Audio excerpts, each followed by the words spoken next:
Hey guys, what's up? How you doing? How's your Monday? Tell me their sound already. Hello Jay, the legend, Rocking. Now there is. Okay, cool.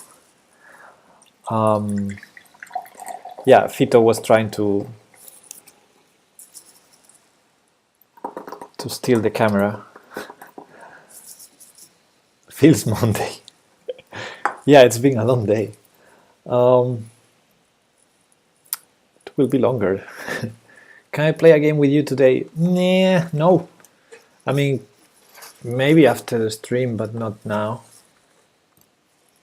Because if I did set up correctly the title, which I'm never sure,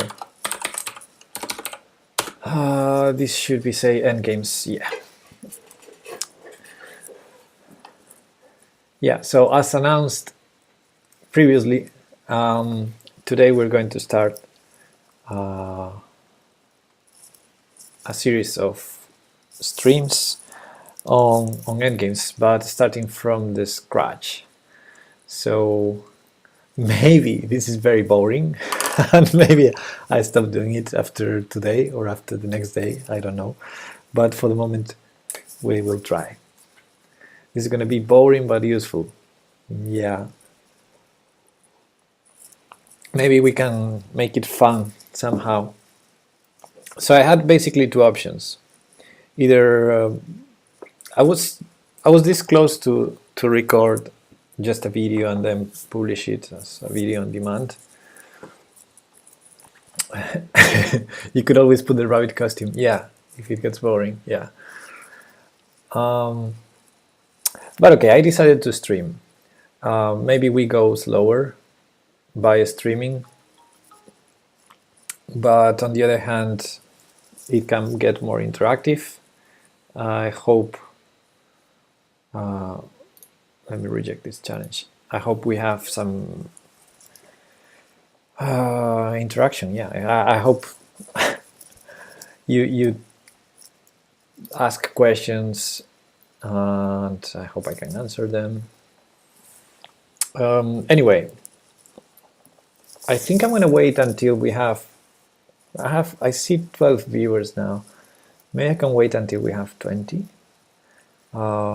But for the moment, you can have a look at this position, because this position, how the horse moves. There's several ways a horse moves, unless you mean a chess horse. Bishop and knight mate, please. We did that the other day. No, while I wait for more people to join, I'm going to ask you to solve this position you're seeing on the screen. Oh, I did this one already. Yeah, that's true, Rogan. Terrible. Hey, Whiskey. Yeah, it's Marvin. It's Marvin with one of his quotes. I don't know if you can see the quote. Life, don't talk to me about life. Yeah.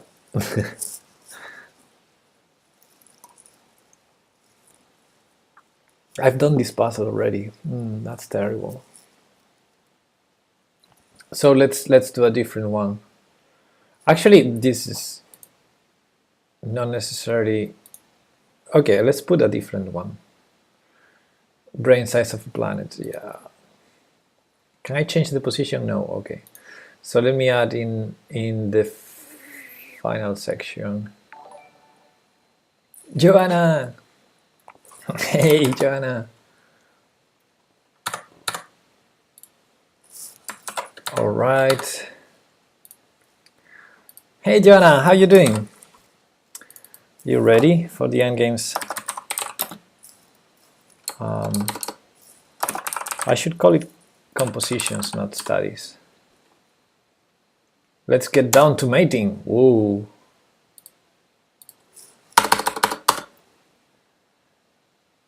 Okay, let me add a new chapter. Loving the spirit. Say what, Joe? Down to mating. Okay, I'm waiting for people to join, although Joanna already joined. Which, okay, but so I'm gonna put a puzzle before we start with endgames, but it's gonna be an endgame puzzle, of course. So empty board. Let's put this here, this here.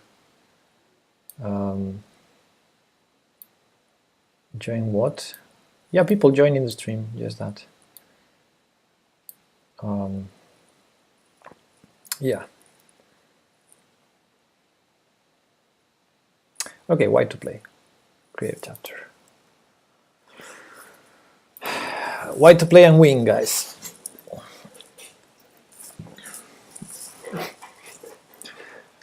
So, yeah, okay, I start over. This is the first stream of a series of Endgames streams, and I'm not sure how it's going to work out because, okay, Roken, good one. I've probably already showed this. Yeah, studying endgames is usually very boring, but let's try to make it not boring. All right, that's going to be our first goal.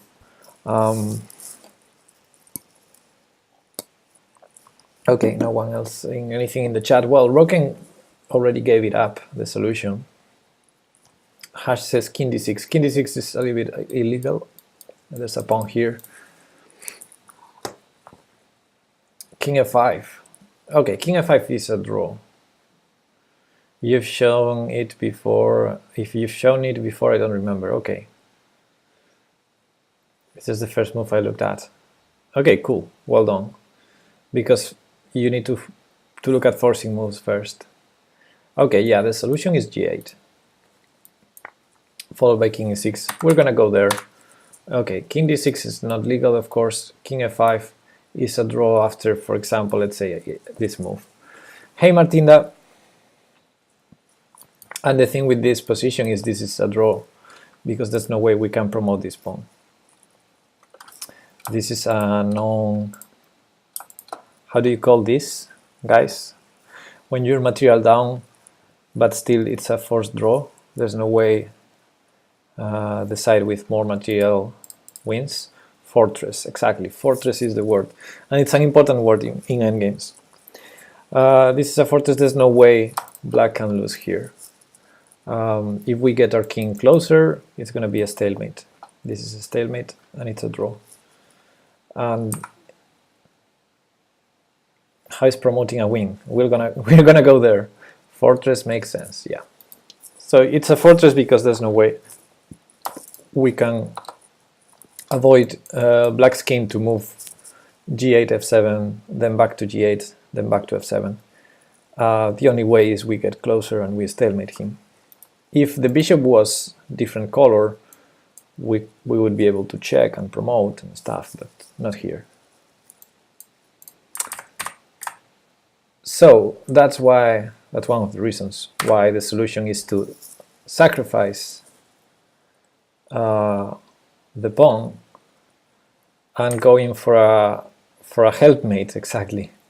Going for a checkmate with only the bishop, which is usually not possible. King and bishop usually cannot checkmate, but they can with help of other pieces. So yeah, in this case black is in subspan. The only legal move is king to h8, right? So we go here, and now this is almost stalemated, but because this pawn is alive, black has moves, either e6 or e5, it doesn't matter which one. We go bishop g7 checkmate. So yeah, that was just to warm up. Let's go and study endgames from the beginning. Actually, I'm gonna delete this puzzle or not. Okay, no, let's keep it here. Let's keep it here. I will rename it somehow. Okay, so I'm creating this study, and the idea is to go to cover endgame study from the very basics. So we're gonna start from the scratch today, which is the most boring part, I guess. But we'll see the things that every chess player should know about endgames. So, okay, I'm gonna be adding stuff to this study, and I will probably need more studies on lichess, so I will link them from here, and well, whatever, we'll see. I expect you to be interactive in the chat, ask questions. Oh, you're trying to solve this one, okay.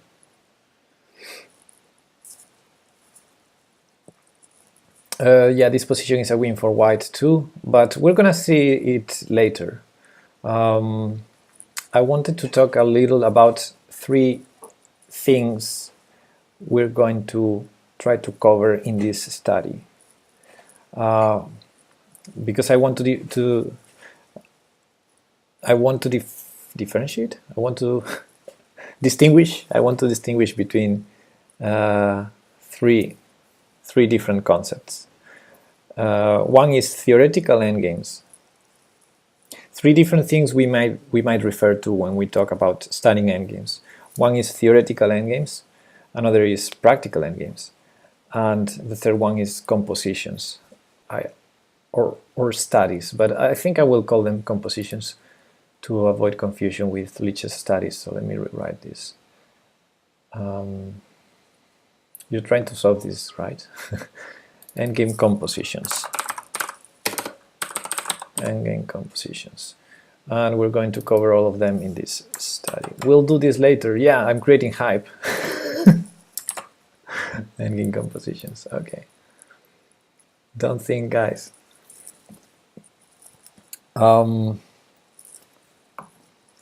Close your eyes.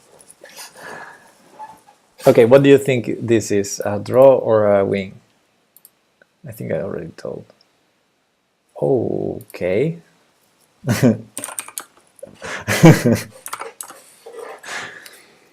Okay.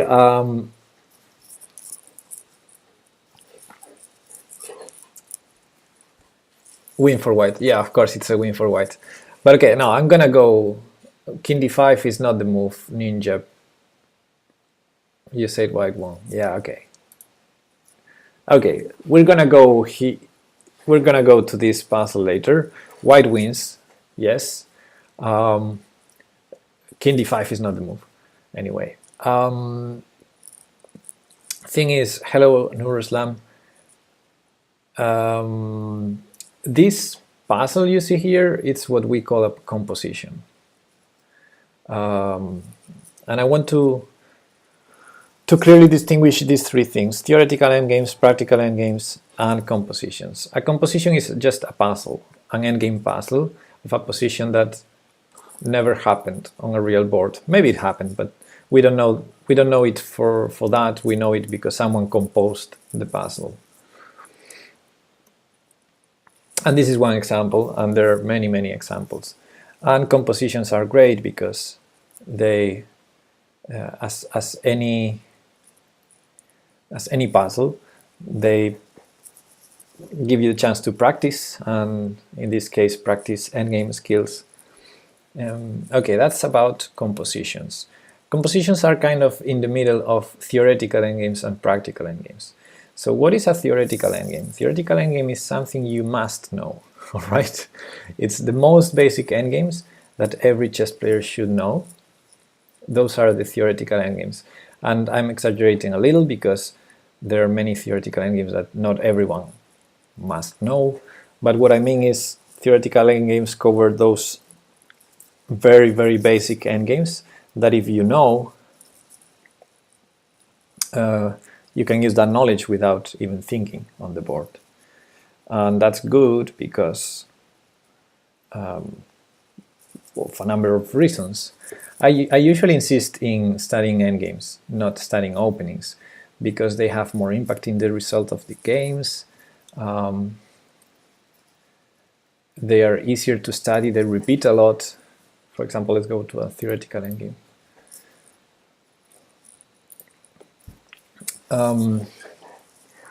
And also,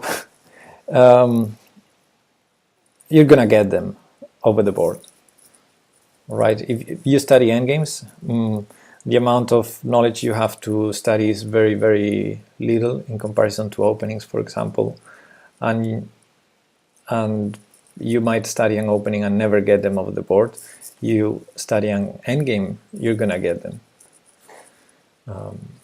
Because in chess, whenever you go towards the end of the game, the position simplifies towards a basic endgame, one or other.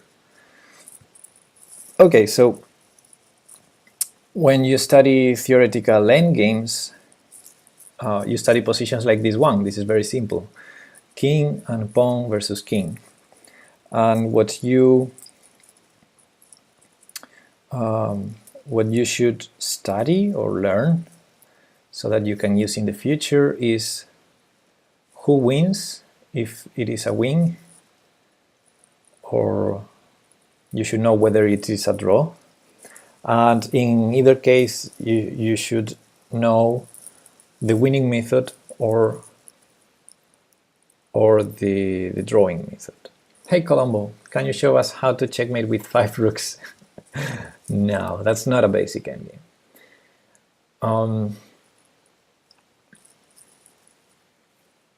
Yeah, so when you study theoretical endgames, you study a lot of positions like this one or similar to this one, or let's say king and 2 pawns versus king and pawn, or king and rook versus king and queen, or king and knight and bishop to checkmate another king, all those types of endgames.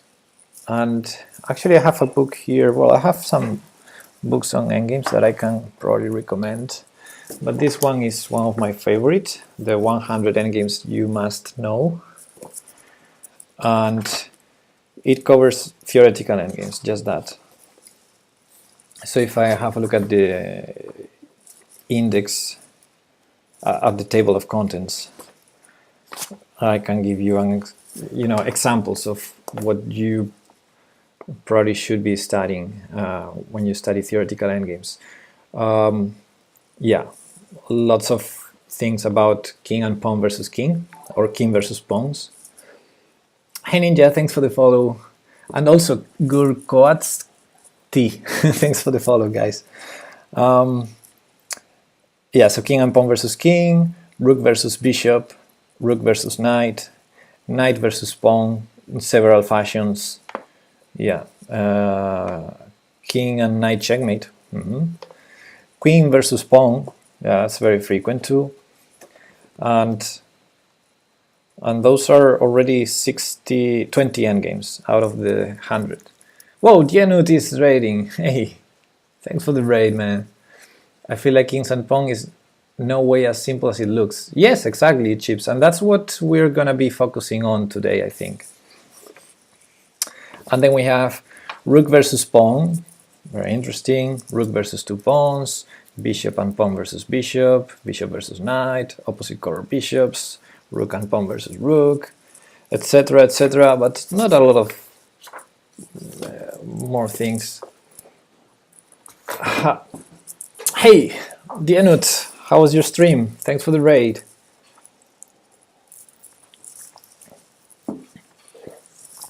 So, theoretical endgames are the ones you should study, I think. Are the ones you should start with, at least if you're a beginner with endgames. Then studies, as mentioned, allow you to practice because they are puzzles. And finally, there's the practical endgames. Practical endgames come from real games. They come from real positions, from real games. They're not so simple as theoretical endgames. They usually feature more pieces, like this one. And in practical endgames, when you study practical endgames, you basically analyze the endgame of a real game, and there's usually not just one solution, as in a study, as in a composition. So it's more about applying principles like king activity or advanced passed pawn, bishop versus knight, which is this case. When you face a practical endgame, you have the chance to practice your skills and your, let's say, deep knowledge on endgames. So you should be able to assess who's better and why, what could be the ideas for both sides, but still an open game. Is one rook and a few pawns equal material usually assumed to be a draw? Wow, it depends a lot. One rook and a few pawns equal material usually to be a draw. It depends on a lot of things, Colombo. Like if some side has passed pawns, advanced passed pawns, position of the king, if one side has one king cut and the other not. Yeah, so it depends on several things, and we're gonna get there, but not today, I think. I'm afraid.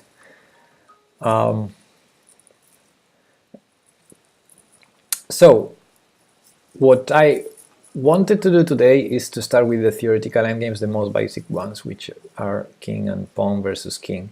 But I wanted to do this overview, and maybe we can do this study, this composition, and maybe we can have a look at a practical endgame also if we have time. But I think we should start with the work.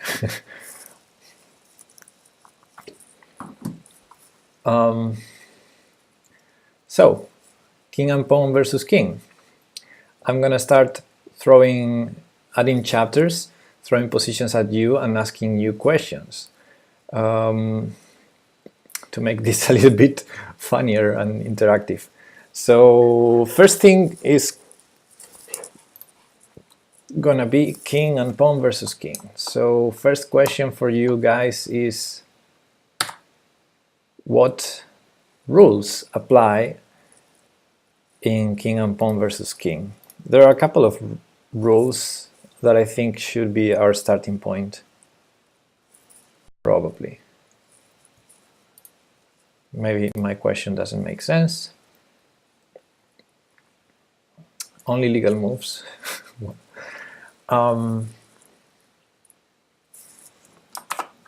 King.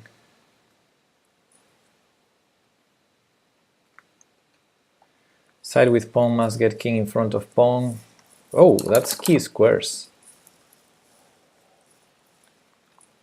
Oh, I like that one. It's not one of the ones I was thinking, but I like that one.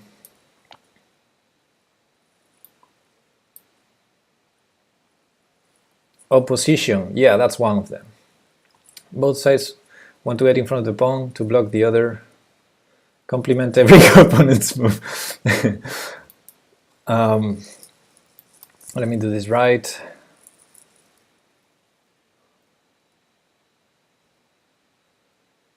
Okay, here is white to play. And this is going to be key squares. This is going to be key squares. But this is going to be like the most advanced of, of the things we're going to see today. First, I'm going to start with something simpler, even simpler than the opposition that no one mentioned, that is the rule of the square, or square rule. How do you say this in English? Let me see. I'm pretty sure it's on this book mentioned. Rule of the square.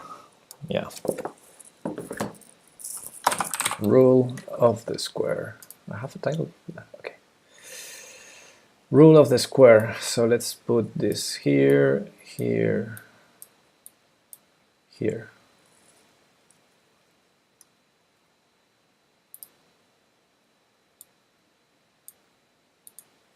Okay.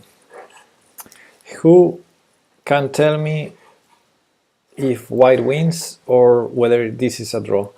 And of course, black cannot win, all right?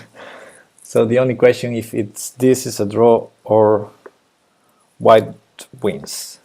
Who can tell me? JD5 says this is a draw. Colombo says this is a draw.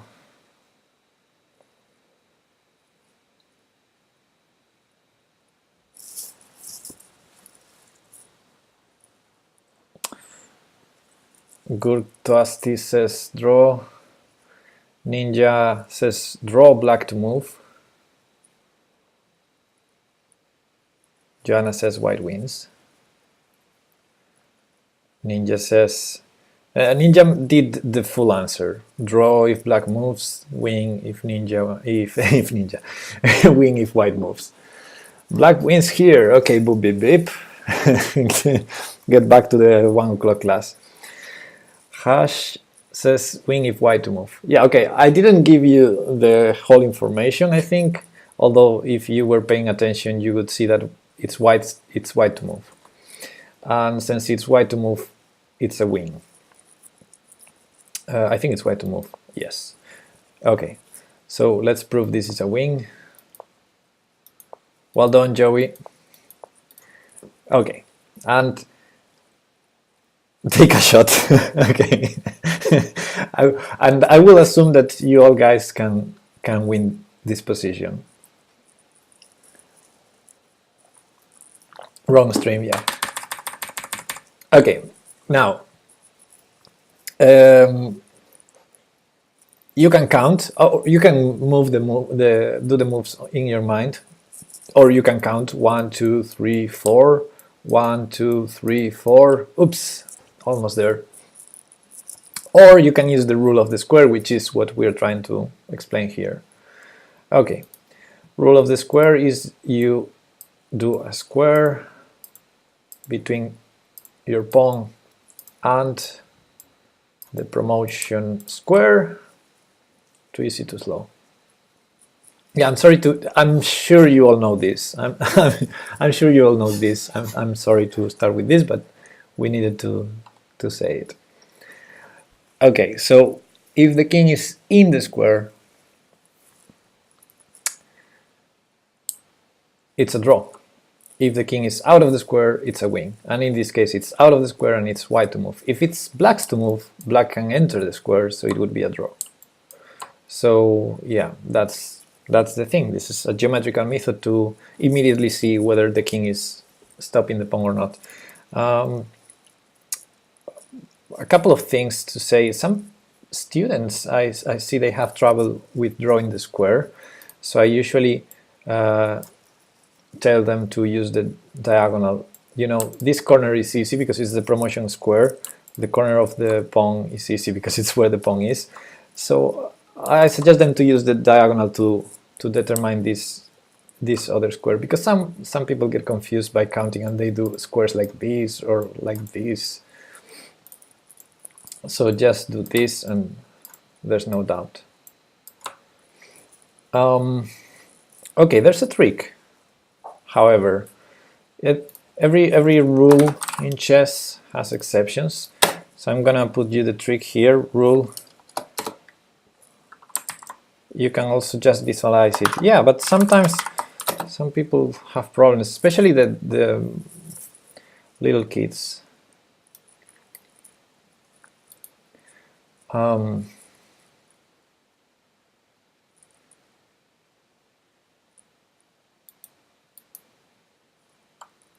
Okay, black to play. Now, another poll, guys. Black to move. Is Pepe angry? Yes. Why am I angry? Black to move. Is this a win or a draw? It's black's to move, I think. Yeah, it's black's to move. Joanna says draw.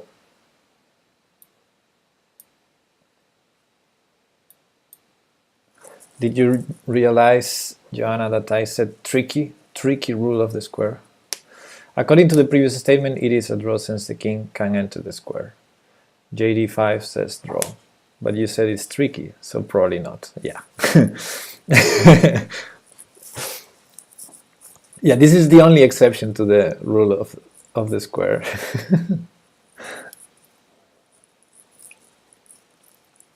It's a win for white. Yes, it's a win for white. I can prove it. I can prove it by throwing moves. Oh, it's a win. Yeah. The thing is, in the initial position, this would be the wrong square. This would be, if we draw this square, then okay, the geometrical method says this is a draw because black is in time to enter the square. But the problem is this pawn can move. It's in the beginning square, so the pawn can move 2 squares in his first move. So it's actually equivalent to the pawn being on a3, not on a2. So this is the exception to the square rule. Whenever a pawn is on the starting rank, on the second rank, the square would be this one, not starting with the pawn, but with the next square to the pawn. So yeah, this is the only exception to this rule. It's very unusual though. It's very unusual to have this position, like a pawn still there and the king's all the way to the other side of the board. But I've never seen that. Even basics became more interesting today. Yeah, yeah, it's the only exception, and it's not usual, but you have to know it because it might be the difference between winning or drawing. Okay, but we can move on, I think. Rule of the square. Clear. If not, you tell me, all right? Someone said opposition, and opposition is, of course, the next important topic. Opposition.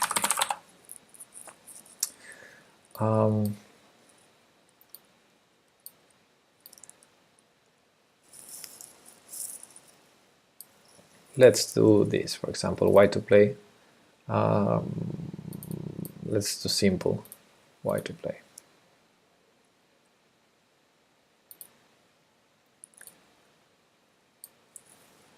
Okay. White to play and win.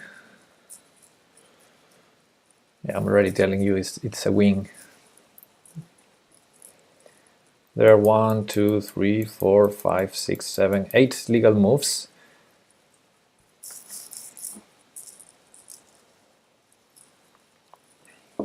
Can you explain the Lucena position? I don't think we're gonna get to Lucena today. Maybe next session we can start with some rooks endgames. So I will explain it, but not today.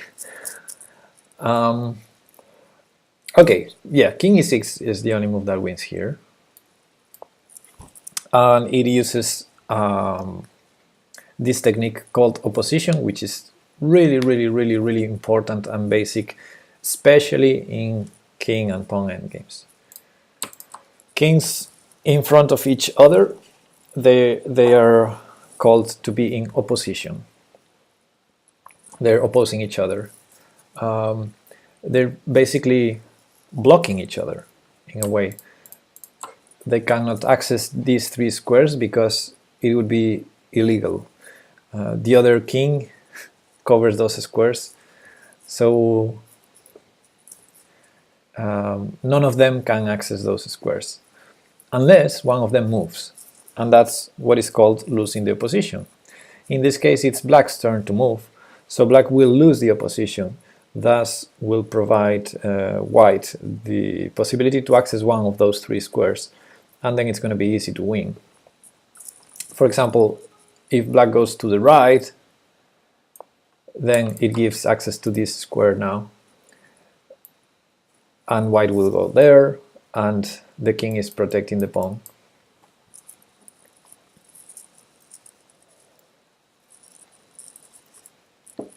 And will promote. If black goes to the left, we go to the right, and it's the same. All right, so yeah, basically it's black's to move here. Black loses the opposition, therefore black loses. Although this position is tricky because if it was white's turn, it would also be a win. But we're gonna go there in a second. I wanted to show the technique of the opposition. It works in many cases. Let me show you another typical case of opposition. An easier one, let's say white to play.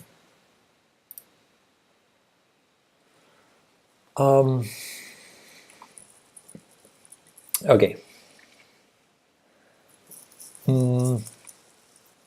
So there are some positions where the other king is not close to our pawn. We know the rule of the square for that. If the king does not stop the pawn, then we just simply run, promote, and win. But if the king is in the way of the pawn and the king can stop the pawn, then we need our king's help. All right. That's when the technique of opposition needs to be used to win. Yeah, this is a win. This is a win. And there are several ways to win this. But we basically want to go run up with the king as much as we can, and then use the opposition to be able to clear the path for our pawn. So how do we do this? Well, I would do this probably, but yeah, king f3, king e3, doesn't matter really. Let's say he tries to do the same. We go here, he goes here, and we're in opposition again. So black was the last to move, so black won the opposition. So hey, we're white, we should be winning. Are we losing the opposition here? Aha, we have what we call this is called somehow this has a name. Yeah, e3 is the move here. Reserve move.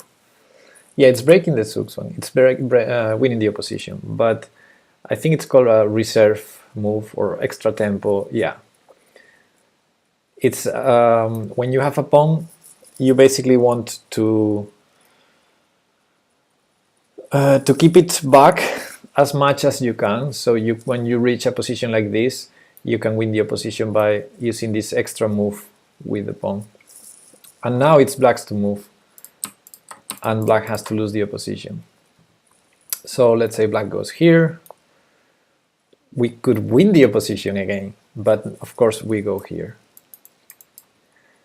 Now black goes here, we win the opposition. Black goes here, we do this. And let's say, for example, this, and I want to, well, what would you do in this position?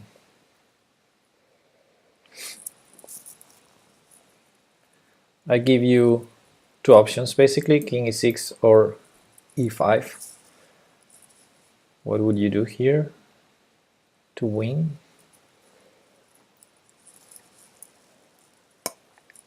Hey Quartillo, hello Jokas, rocking, everyone saying king e6.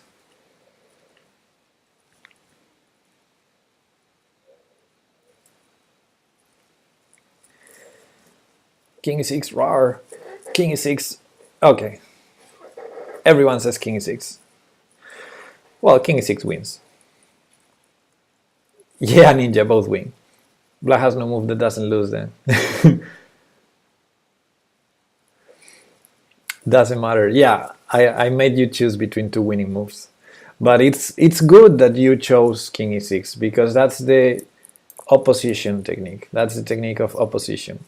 And I think it's the simplest. It's the simplest to remember and to do in every position. In this case, e5 is also win, because as Arik P is, yeah, the principal move, exactly. As Arik P is pointing out, king on the sixth pawn king on the sixth with pawn on the fifth is always a win. So let me show you both. Well, first the opposition technique, which I think is the one that you should try always, whenever you can. The king moves to one side, we go to the other, and then it's just pushing the pawn. It's very simple. But in this case, e5 wins also because even though black wins the opposition, when we reach this position, this is an important thing to know, this position is always a win for white, no matter whose turn it is. And we saw already what happens if black loses the opposition, but in this case it's white to move. So how do we win this, guys? We're losing the opposition here. It's white to move. How do we win?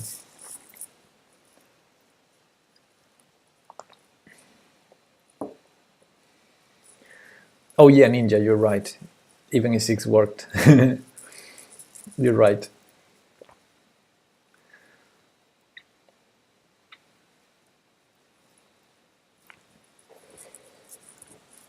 King f6 or king d6, yeah. What we will not do is to go back, right? That's the way to draw this. But we go to one side. We're repeating the position here. So yeah. Last night was my first two, Joanna and Quartillo. So okay, and the king is pushed out. So I think there's an expression for this in Spanish, but okay, never mind. So this position always wins. That's what you just should remember. But yeah, if you do with the opposition, it's the easiest always. Now I wanted to show you one exception, or one exceptional thing, or a couple of them.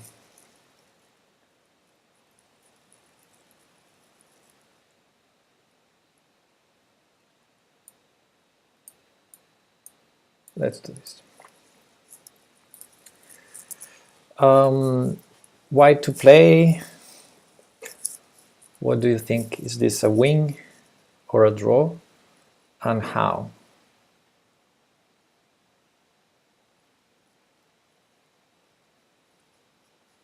I thought you were talking about 4 players chess, Quartillo.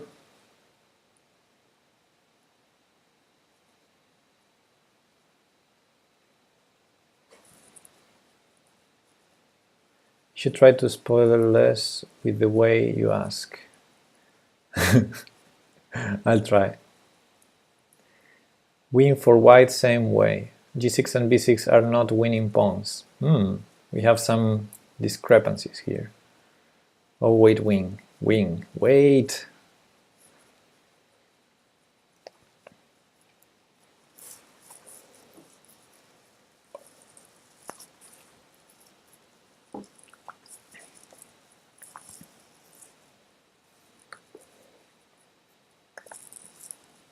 White must be careful because black can triangulate. That's a good point. Quartillo says king h6, and I'm assuming you say this is a win.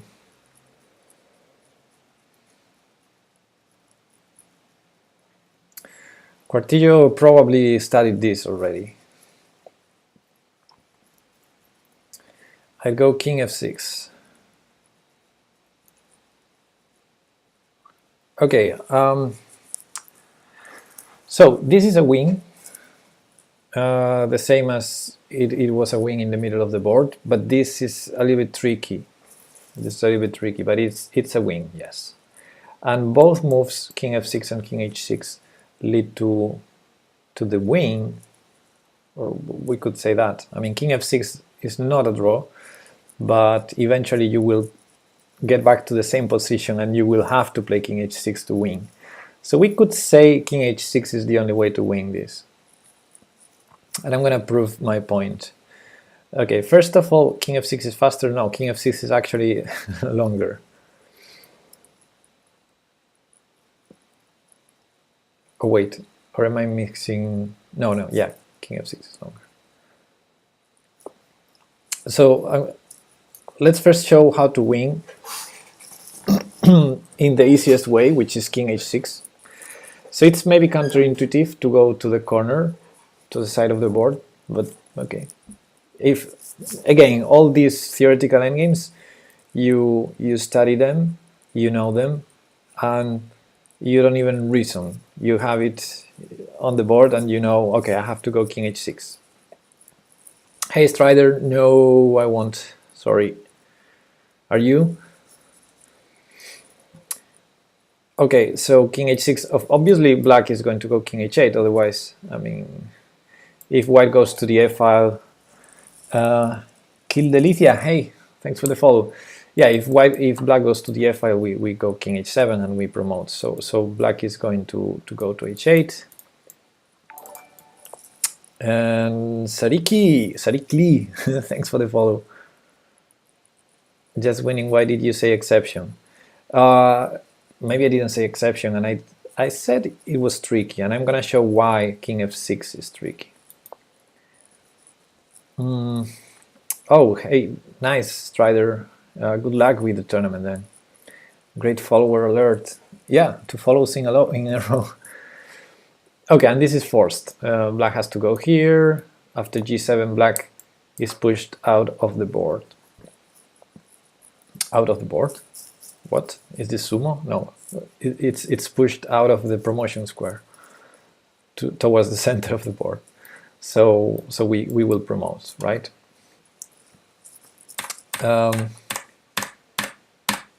So why not king f6? And why is this tricky? Well, of course, if black does the same, like keeping the opposition, then we win very easily. The same way. And you can argue this is faster because the king is already in the side of the board. So I understand someone said this was a faster checkmate. The problem is, after king f6, black can try the tricky king h7. Promote. And how do you win now after king h7? Who tells me how do you win? Hey Fuxia!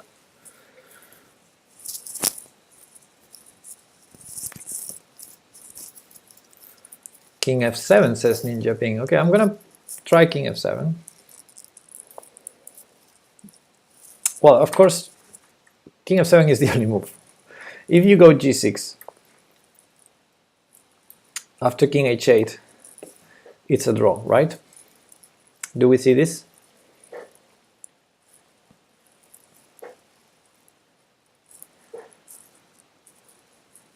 Do we see this as a draw?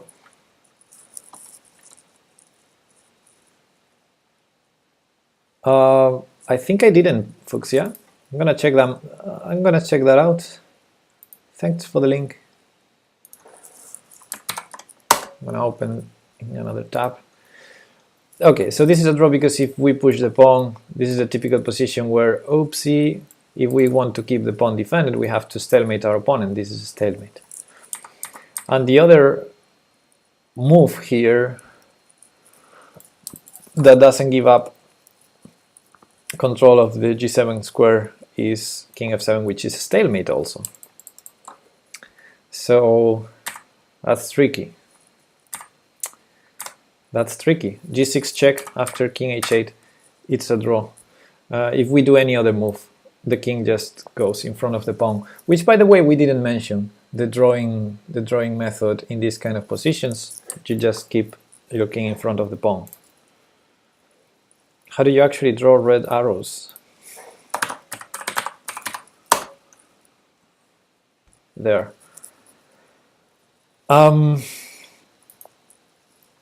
So in general,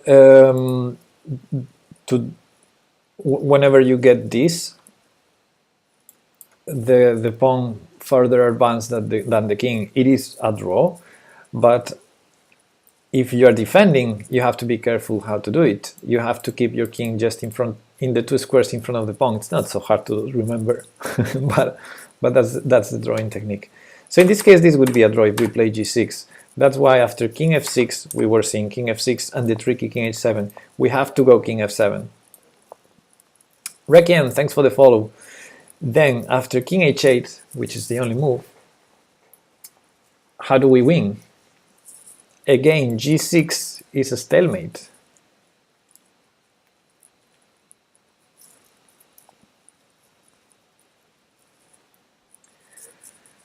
So we cannot do that. And if we go king f6, he's going to repeat with king h7. If we go king f8, he goes king h7, and we cannot allow this. so yeah, we basically forced to go back to g6. He goes to g8, and we start. We repeat the starting position. So yeah, the only way to win is actually to go to h6. It's not that we're gonna lose, we're gonna draw after going to f6, but we're gonna move around a little, and eventually we're gonna reach this position, and we have to go king h6 to win.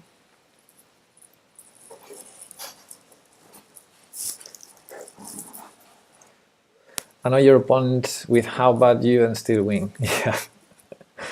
Sometimes it happens. Sometimes you can move around until your opponent blunders.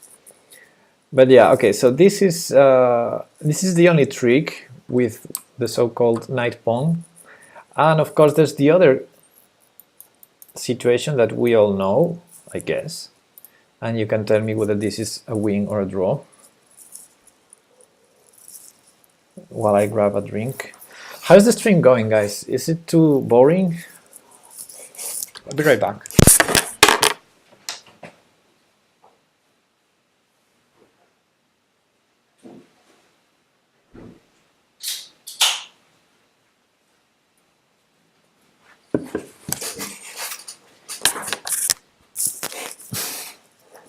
No, it's fine. Oh, you love it. You have no clue, Joanna? Okay, so this one we must know. And I'm starting to do what I didn't want to do, which is I'm starting to name the chapters as chapter 7, chapter 13, chapter 14. So, okay, I don't want to spend a lot of time during the stream. After the stream, I'm gonna improve the names of the chapters and the comments and so. So this is a draw. Yeah, this is a draw. Maybe I can actually put king plus rook pawn versus king. This would be the thing. Yeah, this is a draw. Whenever you have hey, but play ace, thanks for the follow. Whenever you have rook pawn, there's no way to promote, as long as this guy is over here defending, of course. Why so? Because it doesn't matter. It doesn't really matter if we have the opposition or not. We're gonna stalemate black. There's no way we can push this king out of these two squares. I mean, the only way to push him out of those two squares is to allow him go here. So even if he does not take the pawn, he can just move always around this corner. It's by no means we can push him out of this corner. You explaining positions is more fun than studying myself, so very nice stream. Oh, thank you. Now let's have a look at some positions with rook pawn that are not so simple though.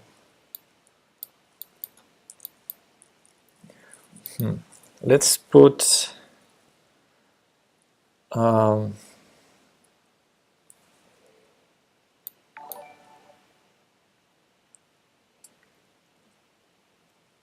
Nafi has followed. Thank you. Thanks for the follow.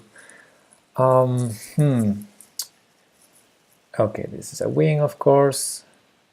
Okay, no, let's start with this one. Black to play.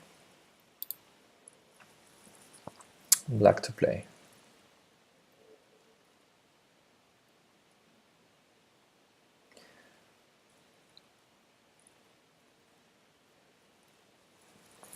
It's black to play. What do you think? Does white win or not? Quartillo says it's a draw.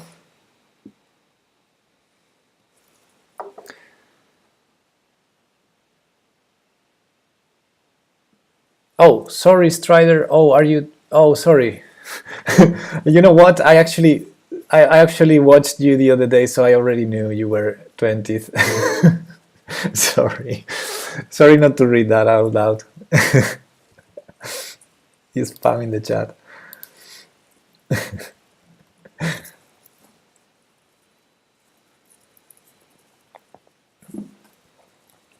Okay, I think you all agree this is a draw.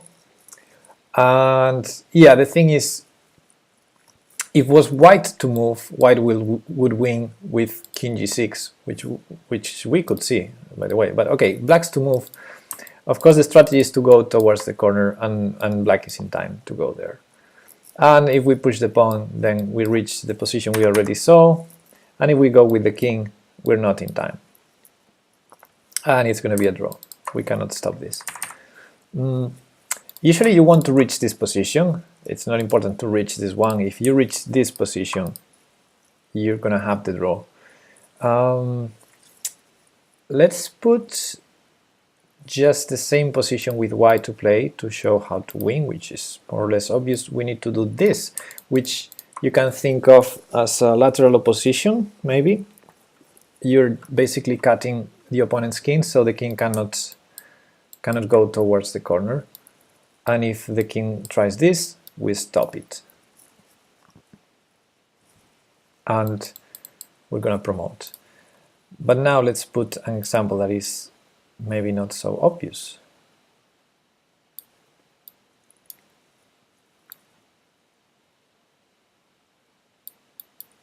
This maybe?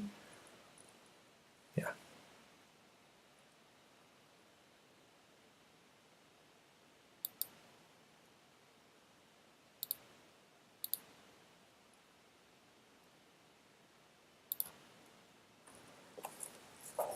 White to play.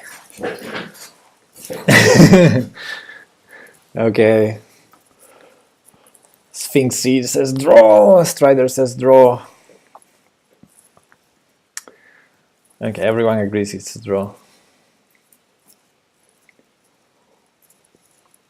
I wanted the newbies to answer. Okay, JD thinks it is a win. Roken says king f7. What? The legend thinks it's a win. White wins, says Quartillo.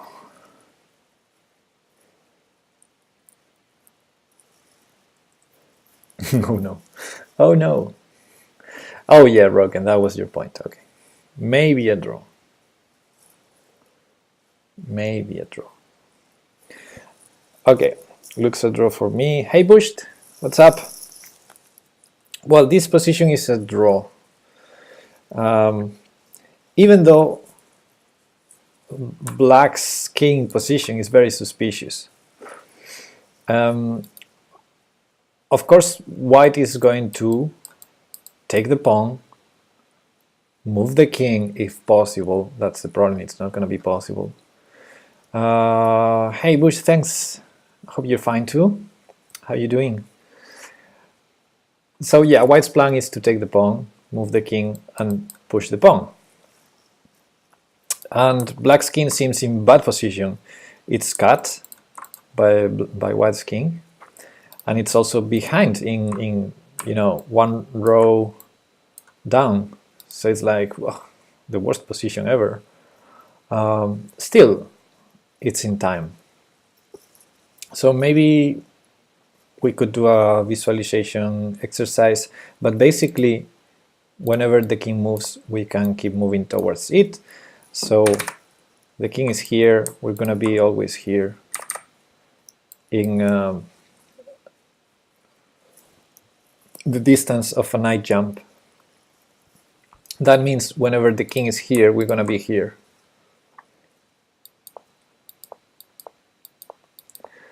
So you probably can visualize this position from the starting one. That's what you probably should do. And then you should think here from this position if this is a draw or not. And this is a draw because even though we're never getting there, we have another mechanism to draw against a rook's pawn, and it's when the king is in front of the pawn, which is this case. We do this, and we trap the strong side king in the corner. If king goes away, the black king gets the corner. Yeah, sure. If this king cannot go away, basically. King has to move to h8. It's the only legal move. And then how do we draw here with black? What's the drawing move? Hello, too weak, too slow. We're covering the basics of endgames, the most basic ones. Quartillo says king g6. JD says king f8.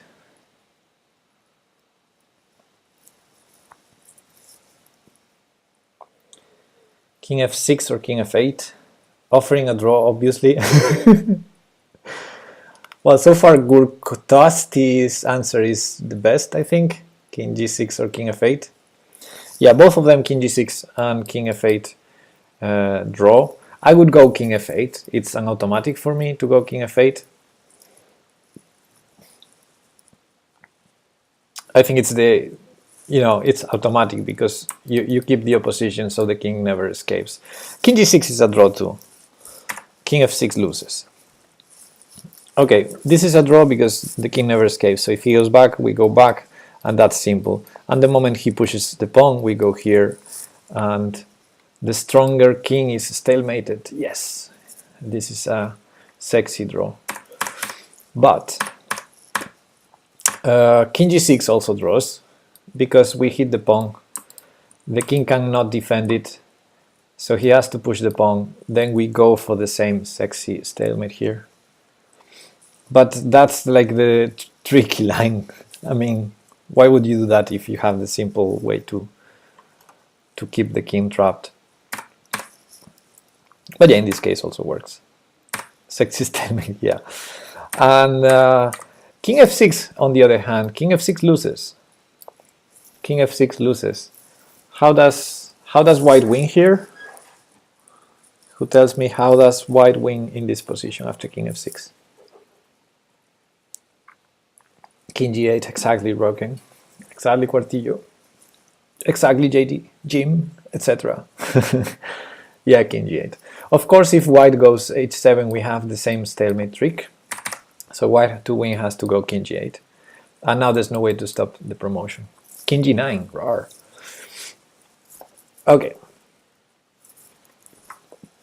Therefore, yeah, king g9 loses, that's true. Yeah, therefore this position is a draw, but we saw another important resource against a rook pawn. Even in a seemingly hopeless position for black, we have this last resource of trapping the opponent's king, which, to sum up, makes rook pawns very, very hard to promote. Rook pawns are the toughest to promote. I'm probably missing some important king and pawn concepts. Oh yeah, for sure, key squares. We had one chapter on that. So yeah, I've created this position before. I think it's a good moment to show it. So white to move. Who do you think wins here? I'm gonna see if I find more examples here. Quartillo says king e5. I'm assuming you say it's winning. Okay, we covered this. Oh, this is a good one. Yeah, I'm gonna put this next. Wing, yes, it's a wing. White wins with king e5, king f5, or king g5. Wrong. That's wrong, ninja.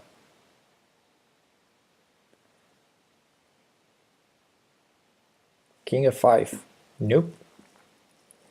Okay, so this is going to be a very important chapter because, as I see, we need to see this concept. Yeah, there's basically three moves that make sense, right? King up. We never want to go with the pawn first and then the king. We always want to go with the king first. So the three moves make sense to move the king up. Now, the only move that wins is king e5.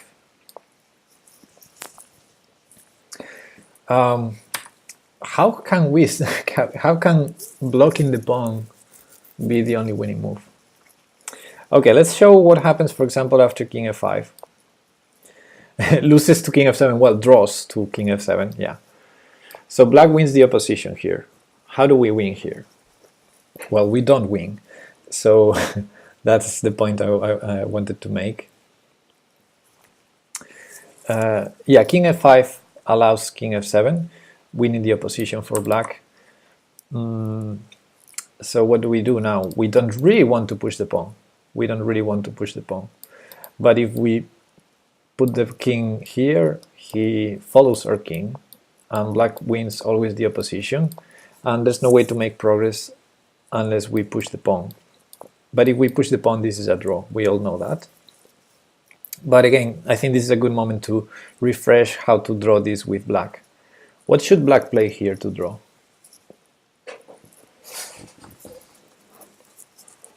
We already know this is a draw, but I want you to understand how to draw it. King e7, yeah.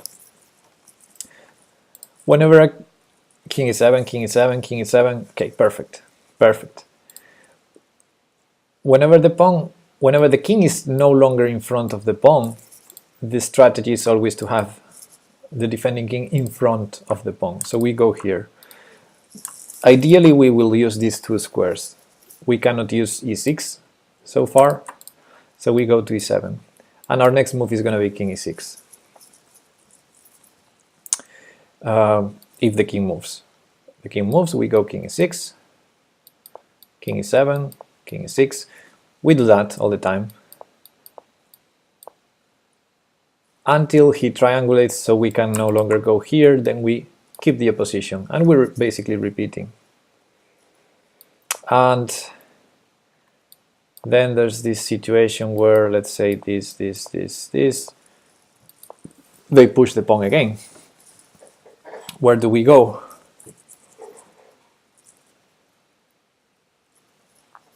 Black to play and draw. Bush says king e8, 50 moves of reputation. King e8, king e8, king e8. Everyone agrees king e8. King e8. Yes, king e8, of course.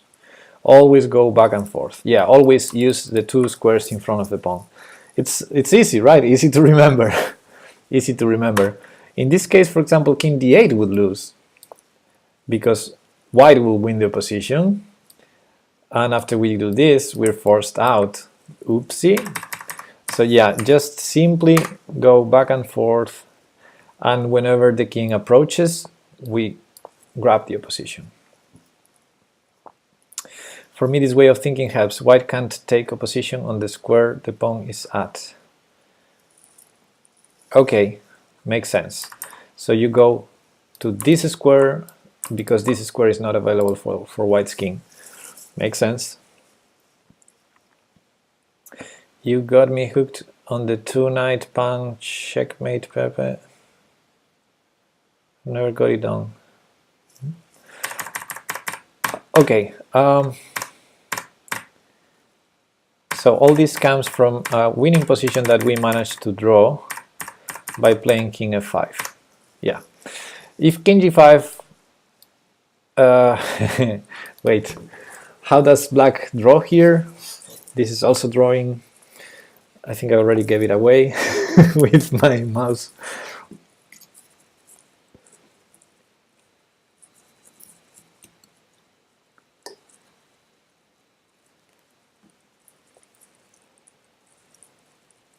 Queen versus rook and king plus bishop checkmate are awesome. Yes, they are.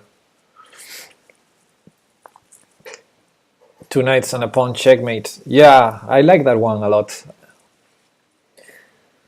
King f7, rawr. King f7, king g7. Well, there's not a lot of rules we've seen so far. So, yeah, we've seen opposition, and opposition is meant to be used here. The only move that draws for black, if I'm not mistaken, is king g7, winning the opposition.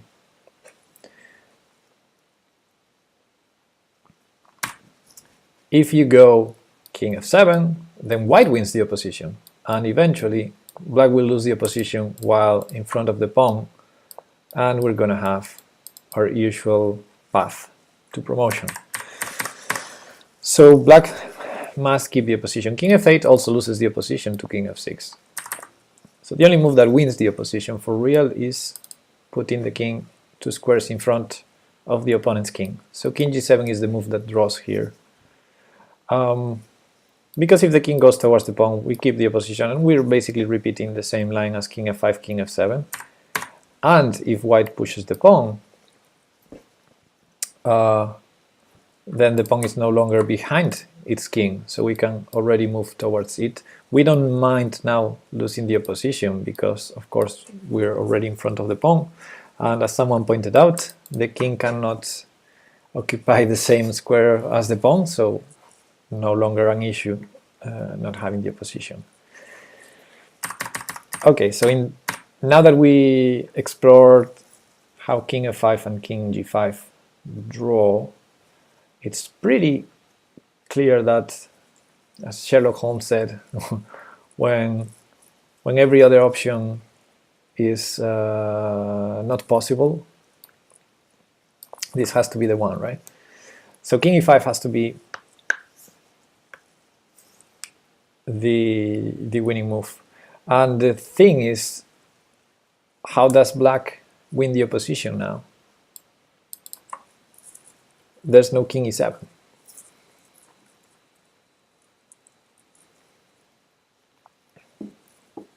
King g3?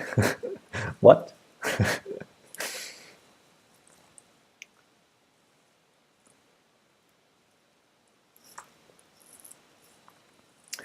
Yeah, black would need to move the king to e7 right now to draw this position. And since that move is not possible, there's no way black can draw this. Black can try, but does king g4 not also take opposition? Yes, but not enough for winning. And we can go there. Okay, first let's see how this loses for black. I think king f8, king or king f7, it doesn't matter really. We can even win the opposition, but of course here it's easier to do this. And it's going to be a win. Win the opposition, for example. So king e5. And okay, king g4. King g4 wins the so-called distant opposition that I wasn't going to explain in this puzzle or in this position, because in this one it doesn't it's not useful to win. Distant opposition is when your king is in opposition to a square that is in opposition with the king, if that makes any sense. So instead of having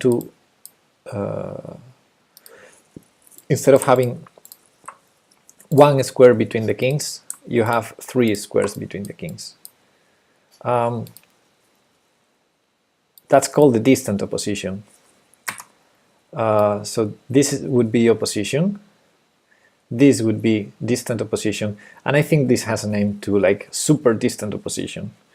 Anyway, I like to see it like they are on the same color, squares in the same column, and that's it. Yeah, with same color, exactly, Jim. That's easier to remember, right? And in this case, we're not in direct opposition. If you remember, when you are in opposition, kings fight for the same squares. So the one that has to move loses, well, gives up one of those squares for the other king. When you're in distant opposition, king g4, it's the same but in a more sophisticated way. The thing is, both kings can move to 3 different squares, but if one king moves to one of them, the other can move to another that is winning the opposition. So if black moves here, white would win the opposition here. If black goes here, white would win the opposition here. So that's what is called distant opposition. It's not direct opposition, but it's a position where if the other has the turn to move, he's going to lose the opposition next move. The problem is, in this case, it doesn't serve to win because we did something that we shouldn't, which is putting the king at the same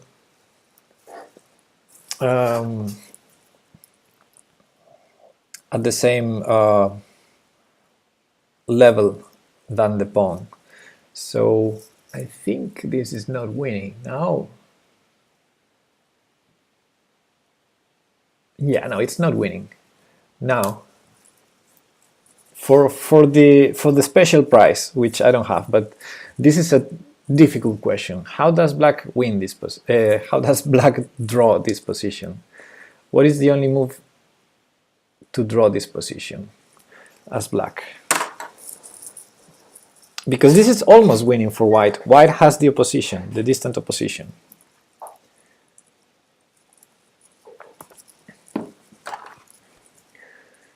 Yes, Ninja. King f8, then king e8. So we're exploring here the tricky paths of opposition maneuvering. Yeah, king f8 is the only way to draw. Well, it's more or less obvious that if we go up, white wins the opposition and white wins. So yeah, the only move is king f8.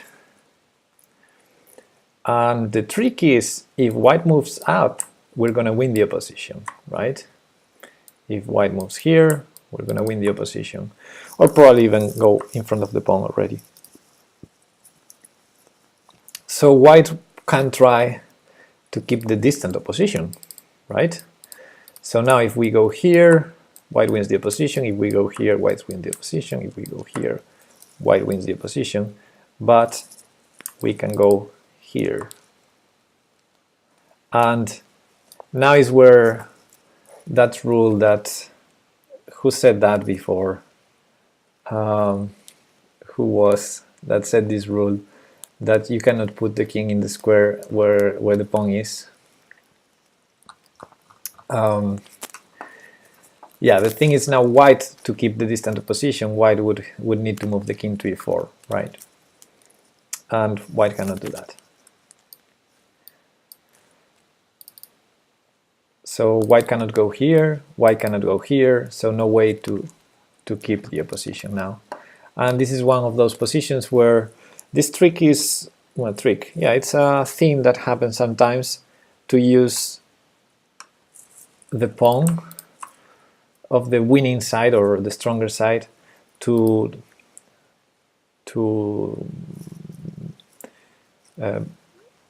impede, to disrupt, to discoordinate black's king, the king from achieving his desired maneuver. So now this is a draw. If king goes here, we win the opposition. If king goes here, we win the opposition, and otherwise, yeah. Fun fact, depending on the shape of the figures, you can stack them on a square to confuse your opponent. Okay, so king g4 doesn't win, king e5 wins. and we saw that already. So now that we saw this position in and out, and we understand this perfectly, how king e5 wins, how king g4 almost wins, but no, black has this resource of king f8, king e8, king g5 doesn't win, king f5 doesn't win. Now it's time to talk about the title of this chapter, key squares. Key squares. What are key squares? Well, key squares are those squares where the winning king has to be, or to reach, to be able to win the position. So it's just a rule to be able to quickly assess if a position like this one is winning or not, and how to win. So it's a pretty interesting knowledge to know, because let's be honest, do you think in 2 weeks from now you will remember all these things we saw about opposition, why king e5 wins, why king f5 does not win, why king g4 does not win, how to draw king f8, king e8? Maybe you remember 2 weeks from here, but yeah, if you remember the rules of key squares, it's going to be much easier. It's like an easy way to assess this type of position. And the rule is the next one. Whenever a pawn is not on the 6th rank, sorry, on the 5th rank, I just got here. Can we start from beginning? No, terrible. No. Okay. Sure. I'm going to share the study with you. I want to hear the rule first. Okay, I'm gonna say the rule, but yeah, I'm gonna share the study with you later. I need to clean up, to tidy up a little the chapters names and so, but I will share it. And if people like this stream, and I think many of you are doing, I'm gonna keep doing it probably on Mondays, and I will keep working on the same study, so you can see more every time. It seems we are at the beginning now. Time to learn the key principle. Yeah, the key principle. Okay, whenever a pawn is on the 2nd, 3rd, or 4th rank, the key squares are 2 in front of the pawn. I'm gonna draw them in blue. 2 in front of the pawn, 1 to the left, 1 to the right. Those are the 3 key squares of that pawn. That means that if white is able to reach one of them, white wins. If white is not able to reach one of them, it's a draw. That's the rule. It doesn't matter if the pawn is here or here or here. It has to be always 2 in front of them, then 1 to the left and 1 to the right. Those are the 3 key squares. If the pawn is on the 5th rank, and we already saw some examples of that, the key squares is 1 in front of the pawn and 1 to the left and 1 to the right, instead of 2 in front of the pawn. But we can see that in another chapter after this one. Endgames is the best, then tactics is the second best. Ooh. Pawns on the 1st rank are the trickiest. Yes. I hope you mean the 2nd rank.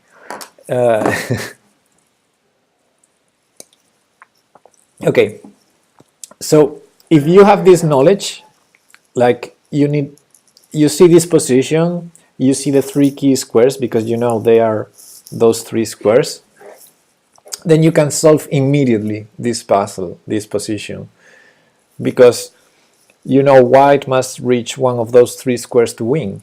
That's the rule. Therefore king e5 is an obvious move, because if you go king f5, you will never reach those squares.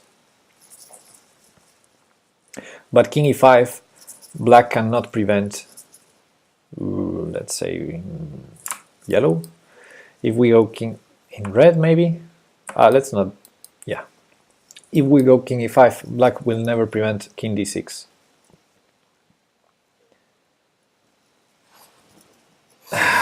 Gotta talk faster so I can clip you, okay. So let's see, for example, another position.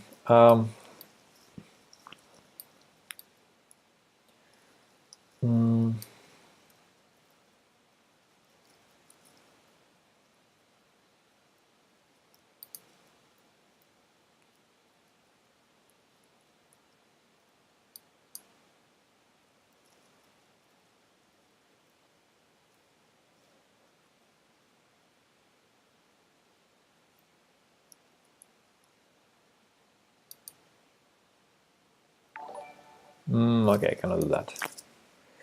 Mufa, thanks for the follow. Okay, white to play. Create chapter. Okay, well, this is very, very similar to the previous one. It's white to play. You tell me whether it's a draw or a win.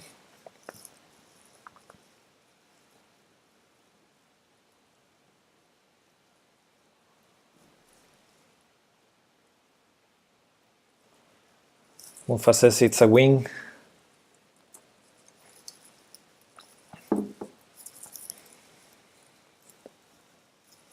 Well, first thing you should do always is to check whether the pawn can win by itself, and you never know.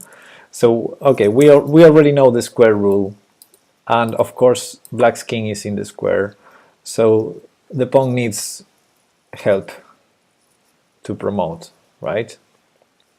The pawn needs help to promote. Okay, let's use the key squares to understand. So if it was outside of the square, it doesn't need help. Yeah, exactly. So what we learned from the previous example is these are the three squares. If the white king reaches one of those three squares, it is a win. If black can stop that from happening, it is a draw.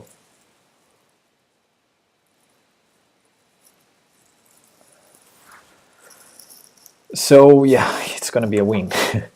And it's very similar to the previous one. We're gonna go in diagonal until reaching that square. I don't think black can stop that, right?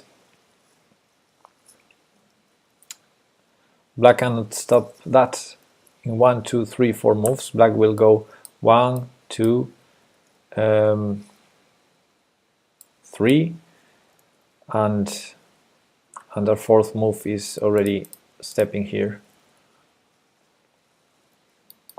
Yeah, so there's not even any opposition tricks here. Black is not in time. And what we know is if we reach one of those three squares, it's a win. Now, how to win from here? We use, as usual, the opposition, and let's say he goes back, we win the opposition, etc. Right? If it was black to play, it's a draw. Yeah, it is. So let me put the same position, black to play, and draw. How would you draw here?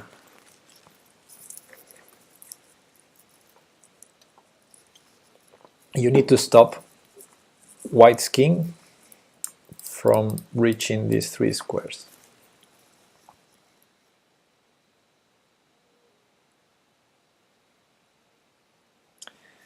King f7 says Bush. King f7, king e6. You win because of the opposition, while you draw because of the opposition. Well, in this case, it's not exactly because of the opposition. Is it illegal to start drawing on an actual board? Yeah, I guess so. Oppose pawn. I mean, it helps both. Well, in this case, I think king f8 also draws. But yeah, what we would usually do is go king f7 for several reasons. First of all, we're gonna run closer to the target squares, to one of them at least. And second, we're winning the opposition, the super distant opposition here. So this is the most natural move. And after, let's say, king here, king here, king here, white is not in time to get in front of the pawn. So this is not winning by far. But let's see a closer draw. It is a draw, but not by far. If we go king f8. And you might say, oh, king f8, what a terrible move. You're losing the opposition.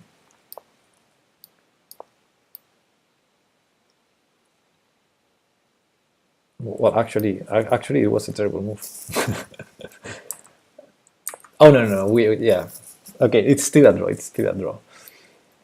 But now, again, we need to do this move. Not this, but this move is the only that draws. It's similar to the way we drew in the previous one. Yeah, that's the closest to losing. This line is the closest to losing.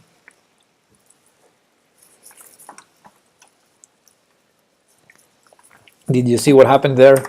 Okay, let's go slower. So we lost the opposition, but when the king is at the same level as the pawn, we go laterally. So in order for white to keep the opposition, he has to run towards the pawn. If white goes up, then we win the opposition. So white needs to do this. Then we go here. We oppose the pawn. And if white goes up, no matter where, we win the opposition and we draw. But that was a close call. So yeah, king f7 much easy, much easier draw than king f8.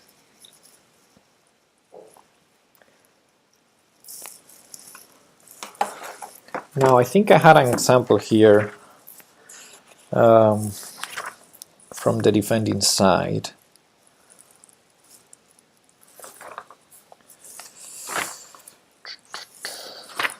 There was a cute example that, okay, it's not in this book. I thought it was in this book.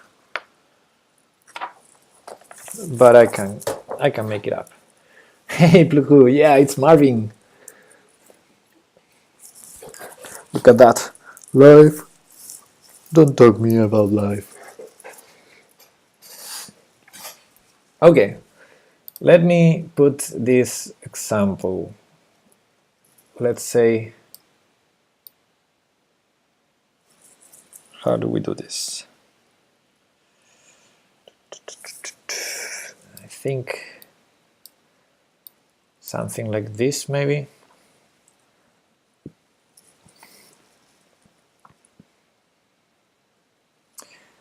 Okay, yeah.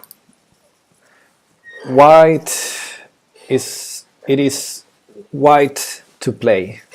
So you tell me if we're winning or losing or drawing and how. What do you think?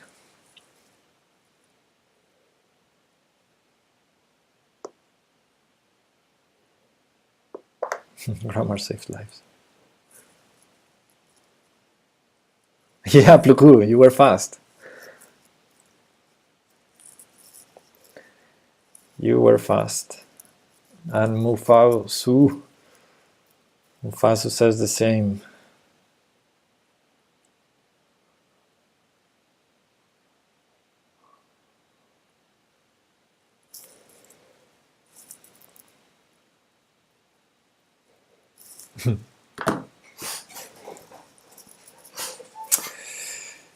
Yeah, f5.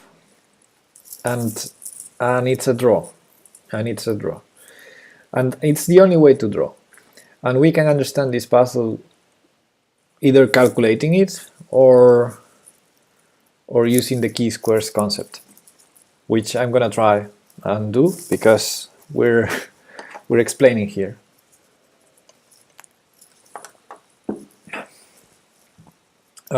Let's show the drawing line.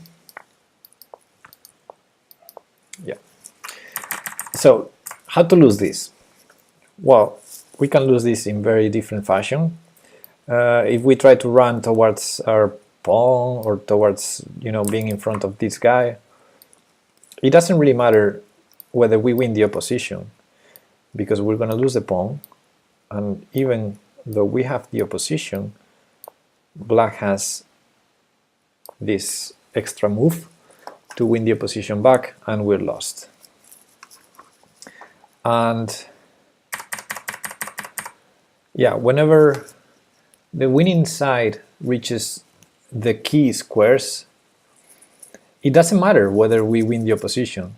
If he's in the key squared, he's going to win. So for this pawn, the key squares are these three. That means that whenever black takes our pawn there, black is going to be winning. So the only way to stop that is to force him not to take our pawn there. So we sacrifice it here. And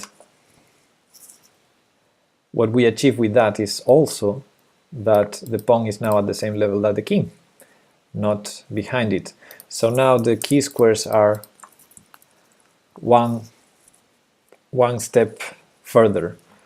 The key squares were here, now they're farther away from their own king, and that makes our defense easier now. We're gonna just keep the opposition.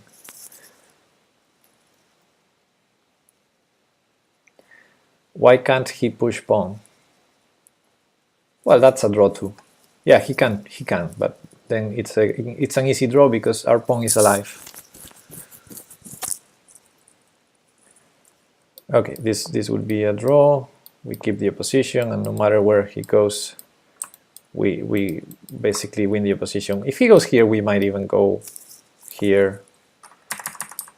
Okay, Bush, thanks.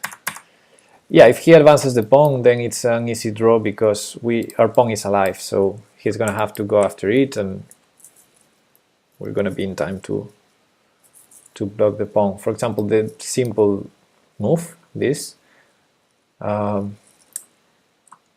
is our square, so he's forced to enter the square now, otherwise we would queen, and then we go up, takes here, and we're already in front of the pawn, or winning the opposition. And instead of pushing the pawn, we can also go king up, and yeah, at some point he will need to go after our pawn, so yeah, both of them are valid ways to draw. f6 maybe more forcing, but yeah. Yeah, I don't know if I have too much material left to show about king and pawn versus king, to be honest. What lesson is oh, that's the Federalist. That would be the lesson on pawn breaks, right? Hey Eric, thanks for the follow. Yeah, I have a study on pawn breaks. I'm not sure if I have it public, but I have. Yeah, okay, let's put it here, and I'll eventually find a way in this study to show that. Oh, you mean A2B2? Oh, sorry, I got confused. I thought you meant this one, but you mean another one. You say this?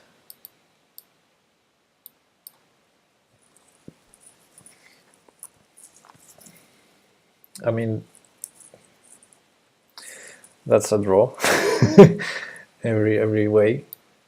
I thought you meant this, like A5, B5, C5 versus A7, B7, C7.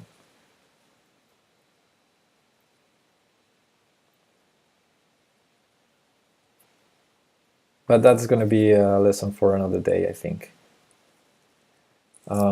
Today, let me finish with king and pawn versus king, and I will put some order on this study after the stream. Who doesn't remember this position? I always lose these positions with same amount of pawns because I messed something up. It's tough to mess something up there. Okay, let me show some other example. Okay, let's just put a couple of examples to practice what we learned or what we should know already.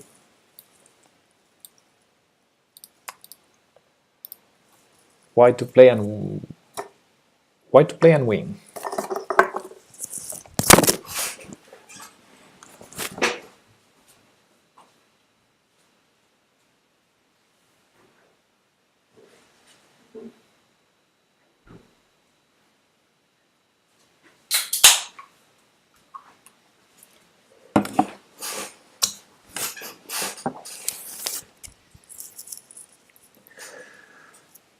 Wait, we're getting tested. No one say that. Rawr. Yes, you're getting tested.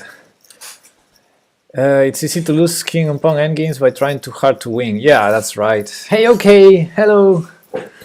You forgot something. Okay, we're doing some very basic stuff here today. But welcome. This is too easy. Yeah, this is a test. But what we saw already is this easy. So, yeah, we didn't go very, very deep. We were just exploring the very basics of endgames and seeing the ins and outs of rule of the square, opposition, distant opposition, stuff like that. A6 is the move. Yeah, king A6 is the move. Yeah, king A6 is the winning move. Very well. So for example, this would be normal line. Of course, not C7, that would be an immediate draw, and not king B6 because he wins the opposition. And now we're forced to stalemate our opponent.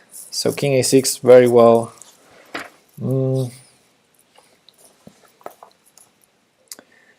Now, let's put another example to test you.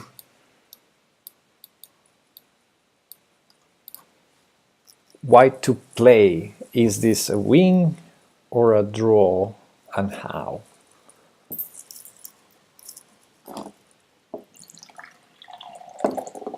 I'm gonna have a look at Fuchsia's endgame puzzles to see if there's something that can apply to today.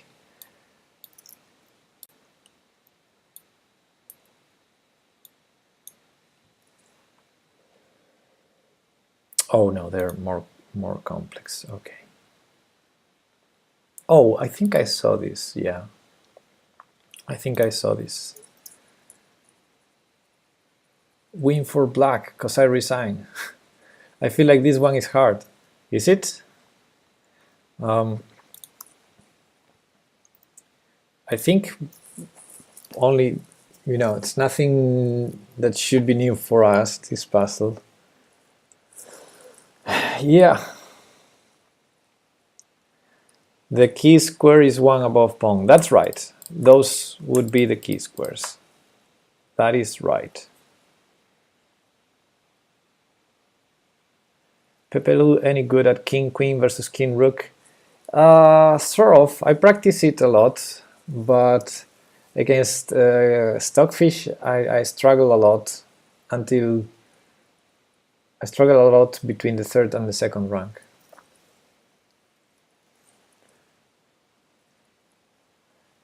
Yeah, okay, yeah, for sure this can seem tough because it seems tough to reach those squares and we're already losing the opposition, it seems so, but there's this trick that since the pawn is controlling this square, black cannot use that square. So by going king f5, we immediately win the opposition back because black cannot keep the opposition. And that's the thing. So if black goes, yeah, no matter where black goes, we can win the opposition back. So for example, king here, king here. What about king g8 for black here? Well, king g8, white to play and win, and this is very similar to the previous one. White to play and win.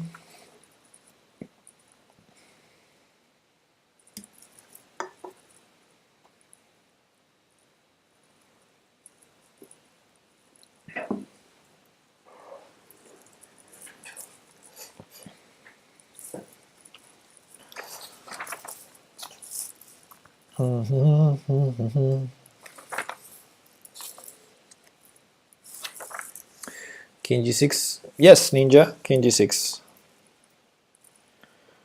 Okay, I don't have nothing here.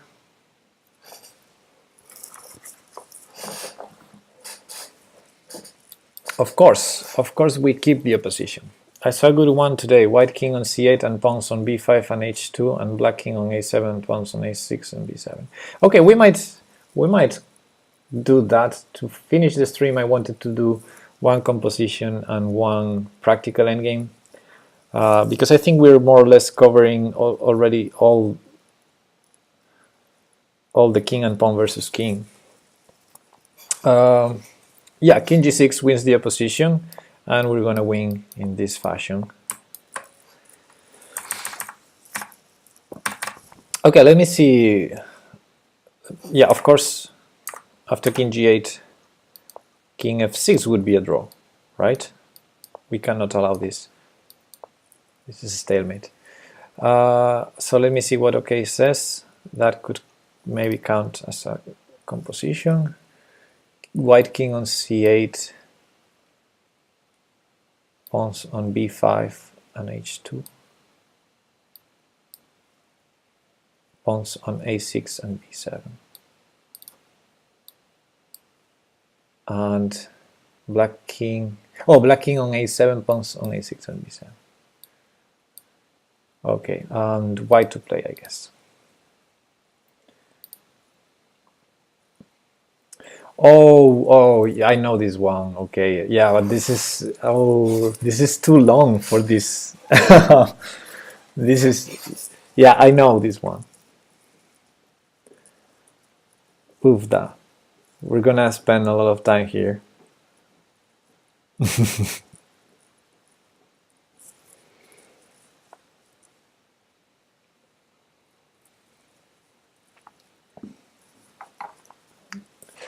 Do we make the square? Whose move it is? Okay, it's white to move and win, and this is a composition. Got it, I think. Wow, too weak, too slow. You were not too weak. Okay, yeah, you can do the square, but this king doesn't have a root. I mean, we could always stop it. Someone says h4, someone says b6.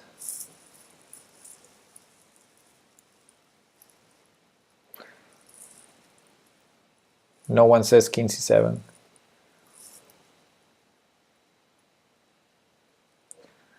This is the easy one. Hard is with white king on d8. Okay.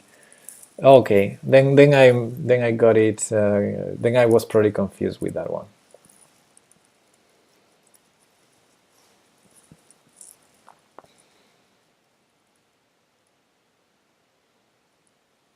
Yeah.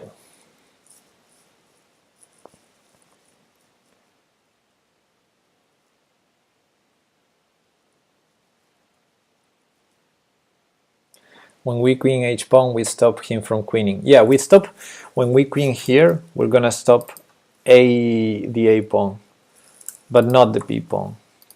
So, for example, if we start running with h4, which would be a mistake. Okay, let's put the main line as b6. If we do this, he would promote the b pawn, and that would be a draw, I guess. But b6 check. And now black has two options. Black has two options. And of course black will play king a8, right? Because if king takes b6, then we're going to promote. The king is not in the square. We all can see this, right? And 1, 2, 3, 4. 1, 2, 3, 4.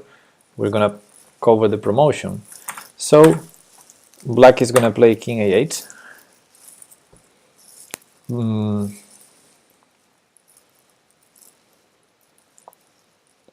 And yeah, this is the easy. Yeah, exactly. In this case, there's no problem whatsoever. Because black is forced to promote, so it's going to be checkmate. Yeah. So let's start with the king on d8. Can we? Oh, sorry, my mistake.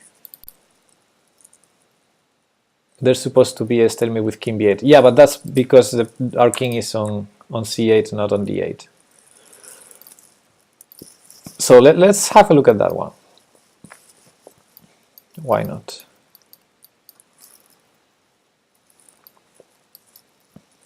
We're here already, so why to play? King on d8. So let's say we do the same, and black tries king b8, and we go h4, here, here, here, here. What do we do here?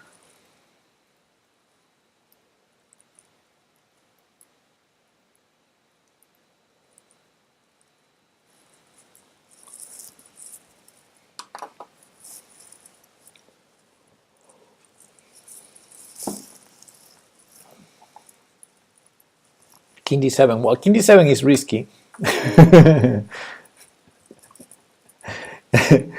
King d7 is risky. Promote to bishop. Wow.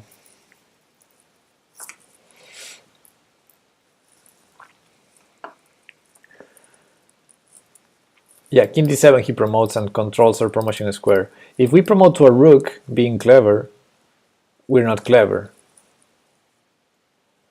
If we promote to bishop, I think it's a draw. So I assume we have to promote to a queen. And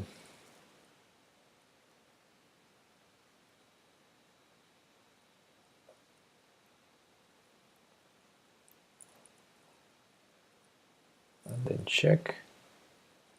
Promote to 9 Nakamura style. Okay, so what happens if we promote to a queen? That would be the first question. We have to promote to a queen. Yeah, let's see. Let's discard the other options. Bishop is the only one that makes sense. But remember what we said about fortresses in the beginning. How do you win this? How do you win this? This is a fortress. The king will go a8, b8 until we stalemate him. So we must promote to a queen. And now black, of course, plays the only logical move, promoting to a queen. And we cannot take it, because it's a stalemate.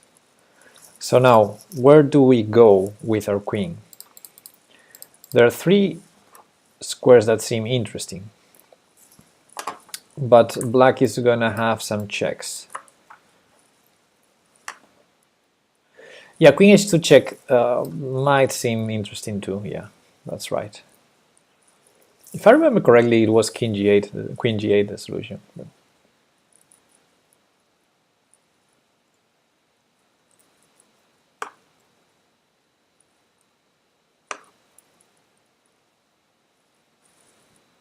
Queen b2.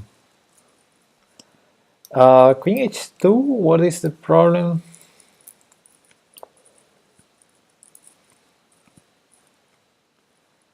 How do we win here?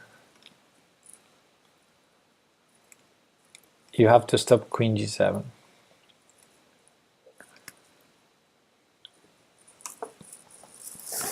Yeah, I can't remember what the refutation to queen h2 is. After king a8,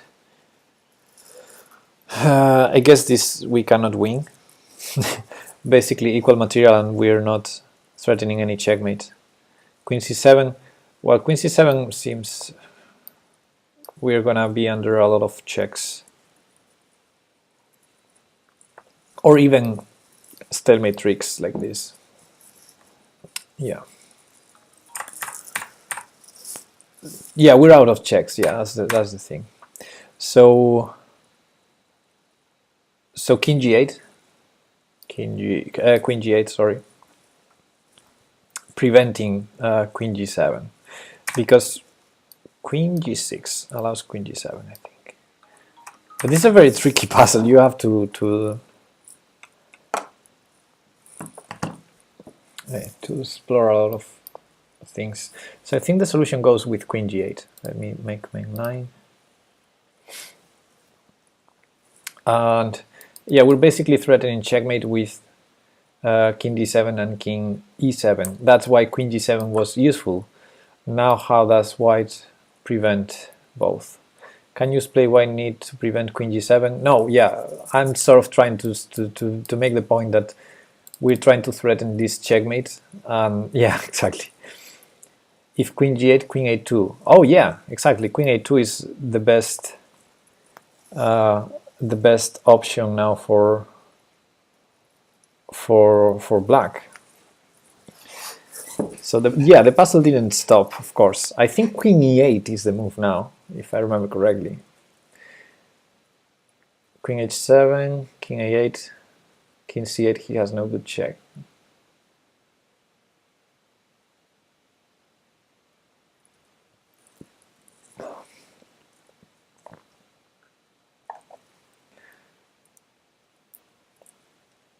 Yeah, I think it's queen e8 now. But I'm trying to read the chat. Someone suggested queen h7 here, I think, and said king a8, king c8. But I'm not sure if king a8 is the move here. Probably he starts checking us our king out or here, and then we're no longer threatening mate, or are we threatening queen c7, queen c8? But he can check us a lot of times. So queen e8, queen a4 again. Yes, queen a4 is, again, we're threatening mate, so he pretty much has to go queen a4. Ah, you meant queen h2, okay.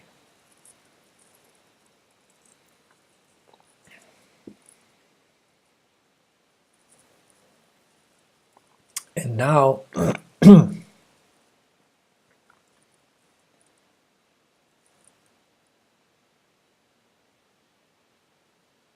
now I'm really tempted to go check on king c8, but I don't recall that being the solution. So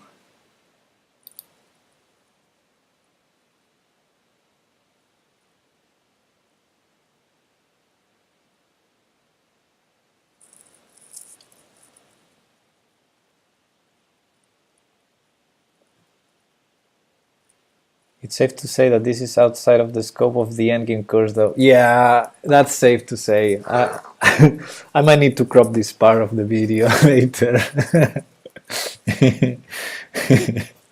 It's very safe to say that, yeah.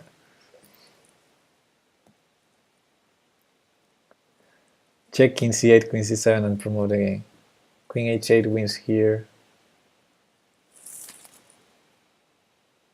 No, I think we need him to move the king, then we go queen h8. Because if queen h8 now, we repeat.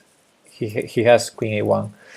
Yeah, we need somehow to force him to do a move with the king or something like that. Like there's some kind of Zugzwang here that we need to. Well, actually, oh, of course, check here. Yeah, that's it. Check here, and then this. Right? There you go.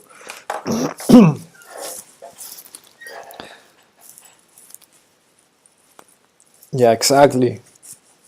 So now again, we're threatening the checkmate idea. There's no queen that can stop, cut those three squares. And there's no trick with queen a1 because queen a1 is check and it's checkmate next move. So yeah, I think this is the whole line. Yeah, it's a very nice puzzle.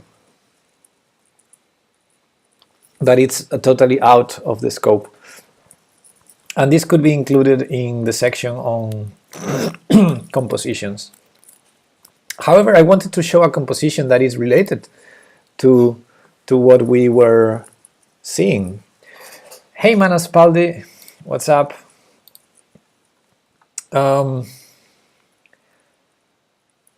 Yeah, I wanted to show a very, very, very, very, very well-known composition that probably you all know, but maybe some of you don't, and has to do a lot with the basic things we were covering today. So we're sort of going back to Hey, thanks for the follow. We're going back to what we were studying. I'm sure you all know this. I'm pretty sure you all know this.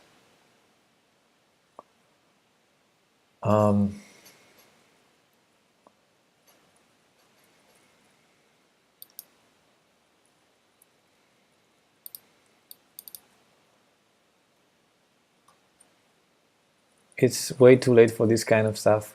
You know this, okay, right? Reti, yes. The Reti study. I saw the other one day, oof, the chat is going too fast now for me. We need to give a check and be able to return, yes. I saw one the other day, it's like 3 pawns in a diamond on the right and the 2 kings opposite on the left side. I think that's the one on the pawn breaks that that I was about to put at some point. Should we start here or should we give black another move? There. We cannot give black another move, right?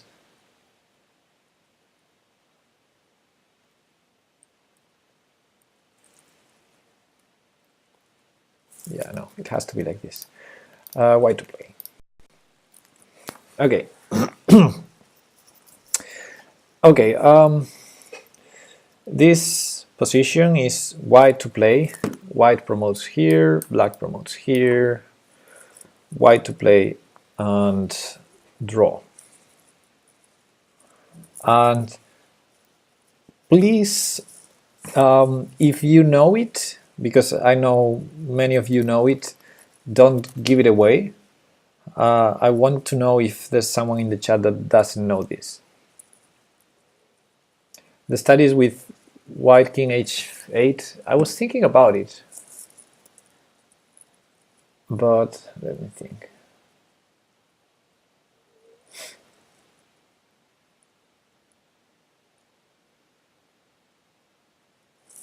Is with the king on h8 and the pawn on h6? But with the pawn on h6, right, not on h5. Yeah, it makes sense. It's nicer, yeah.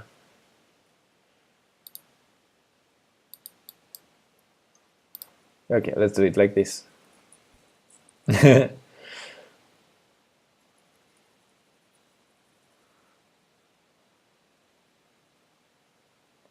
Pawn on h5?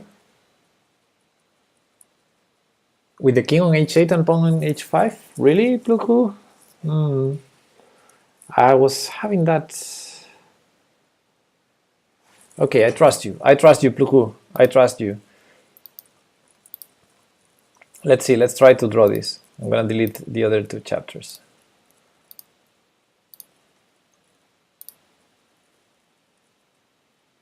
No, going back.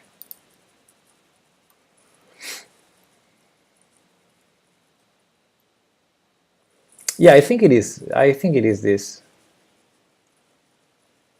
Yeah.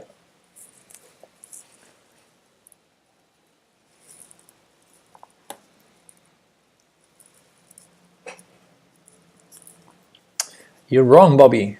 Ah, you get it now. Yeah. It's a tricky one, right?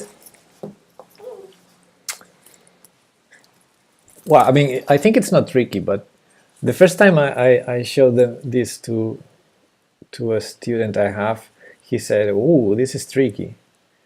Yeah, a long time. Me too. So this Reti composition is very famous. It's, I think, from 1914 or something like that. So it has, I think it has more than 100 years, this composition. It always surprises, yeah. It's white to play and draw in a position that we would probably resign, right? If we use the knowledge we have on the rule of the square, black has this pawn totally under control. This king is far away from helping that pawn, and this pawn seems also very far away from being caught. We're very far from the square. So yeah, it looks like a win for black. It looks like a total win for black. However, there's a way to draw. So this composition shows a very important principle in the endgames, that a king, and in general every piece, but especially kings, can make two threats at the same time, and that's an important resource. It's not a stalemate trap, JD.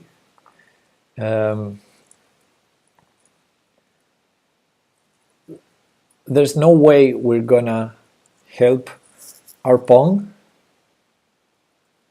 on c6 with the king. That plan cannot work. There's no way we're gonna stop this pawn on h5. That plan will not work.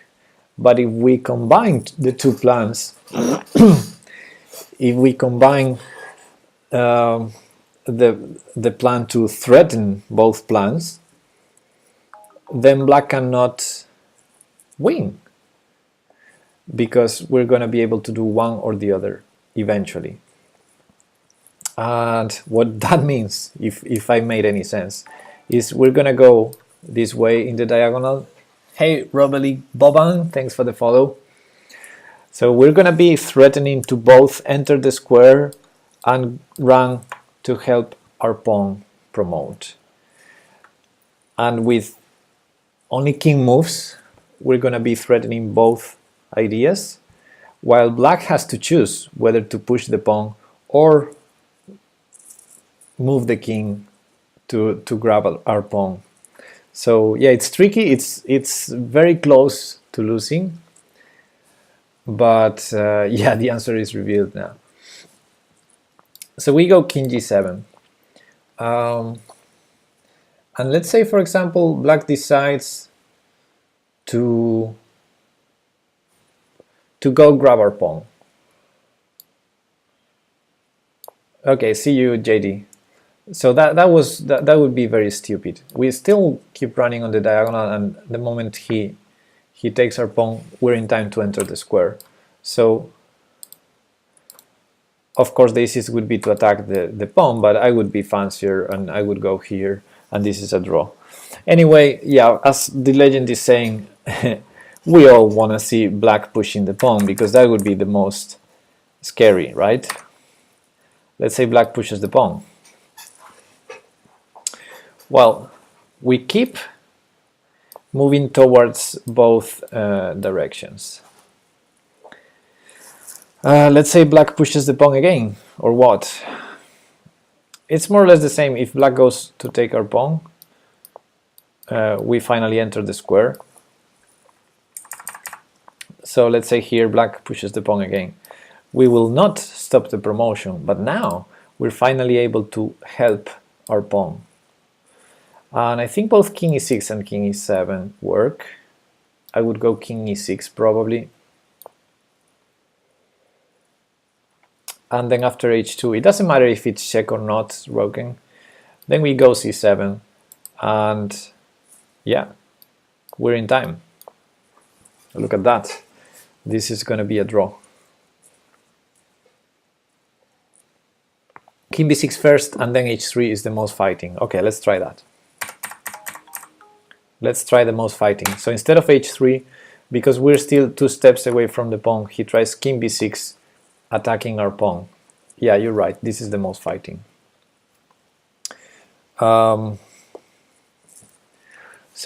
how do we draw this position, guys? There's only one move. Who didn't see this puzzle before and wants to suggest a move?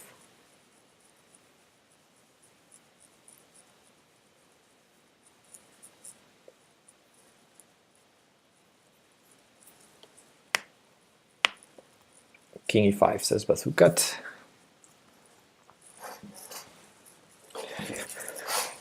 Yeah, king e5 is the only move, and it's easy King e6 doesn't win Mufa. I mean, doesn't hold Mufa. King g7, Bobby. King g7 resigning. Yeah, King e6 doesn't work because after King takes e6, we're gonna lose. We're no way close to the pawn.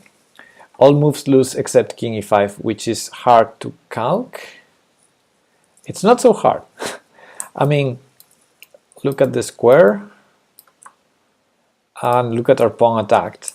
The only square to both threaten to enter this square and defend our pawn is this one, right?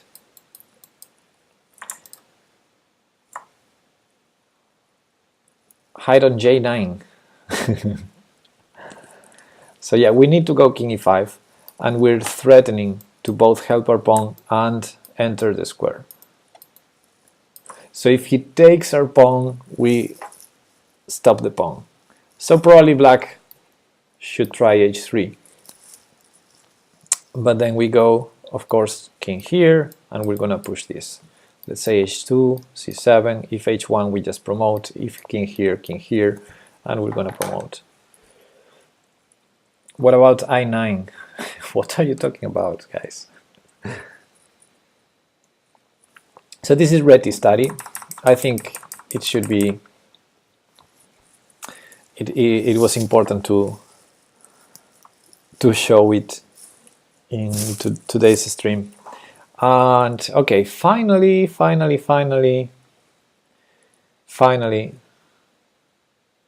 yeah, very good study for this lecture. Okay, I promised at the beginning, I'm done with king and pawn versus king. I think we covered everything. I'm gonna put I'm gonna clean up the study later, and yeah, at the beginning of the session, I promised I would show the solution of a puzzle, and I would show a practical endgame. So maybe we can do this to close the stream.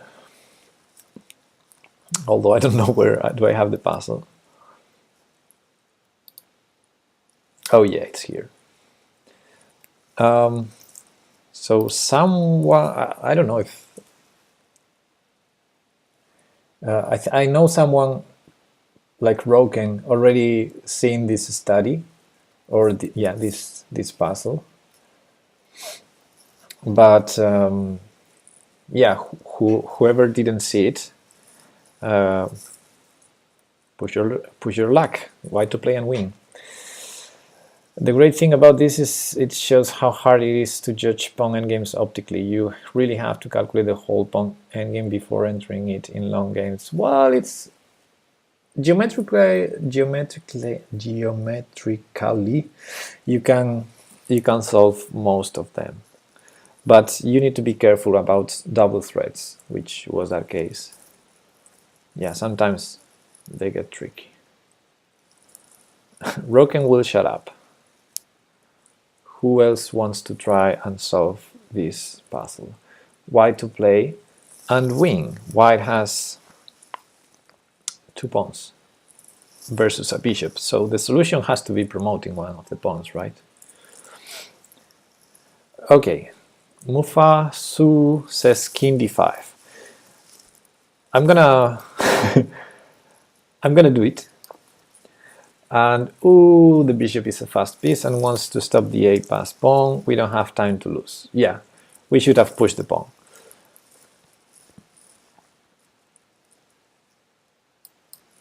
Let's say, for example, this a5 first. Yes. Yeah, in this case, bishop h6, and if a5, bishop here. And if bishop h6 and we stop that, then bishop here. And yeah, it's in time to stop our pawn. The bishop is very fast. So the first move has to be a5. Yes. Yeah. Okay. Bishop f8.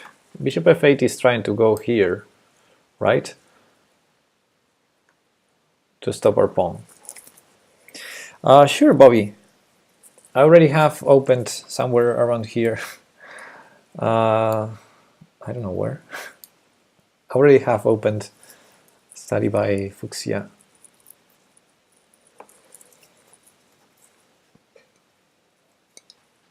It's a hard one. Okay. Oh, Pluku, you're giving the whole line. And you're right, although, well, bishop h6 would be stupid in that line, but okay. Bishop h3, king f3 would be my suggestion instead of bishop h6. Okay, too weak, too slow says g5 check here. g5 king takes, then a pawn is home free. No, is it correct? Okay, this is interesting because you are seeing the g5 trick, but funny thing is it does not work in this position. The line Pluku is giving is right.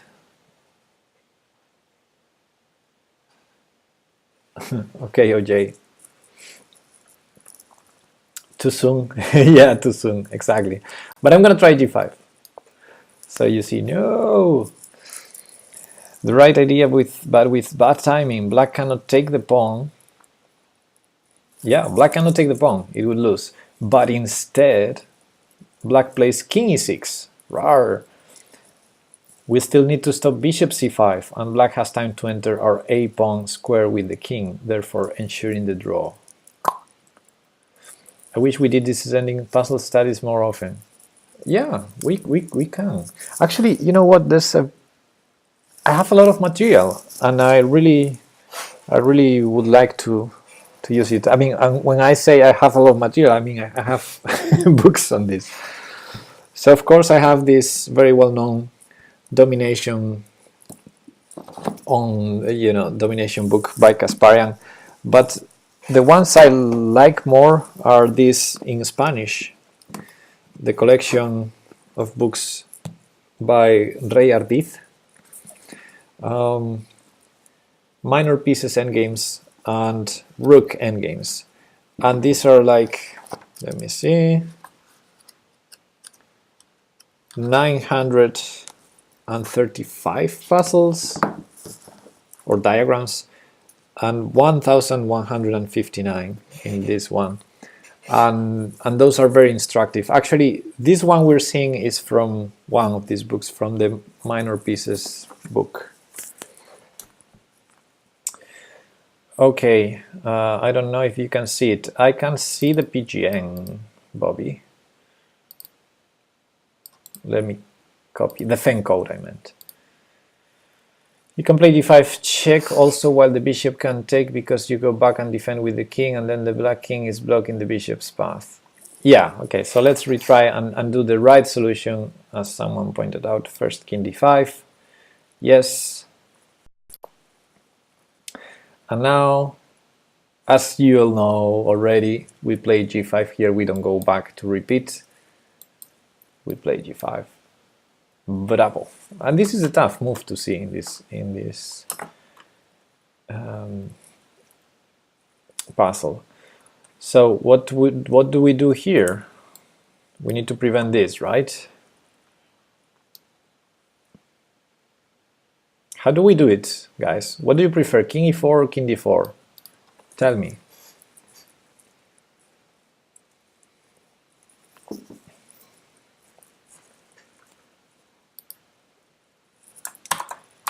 Mufa says king e4.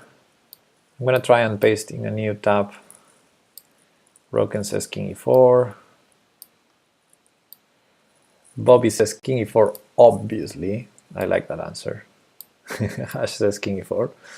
Yeah, I'm just trying to trick you guys. King d4 doesn't win.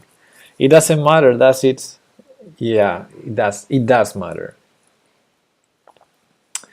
To stop bishop f4, yes, and to also not be in a bad place.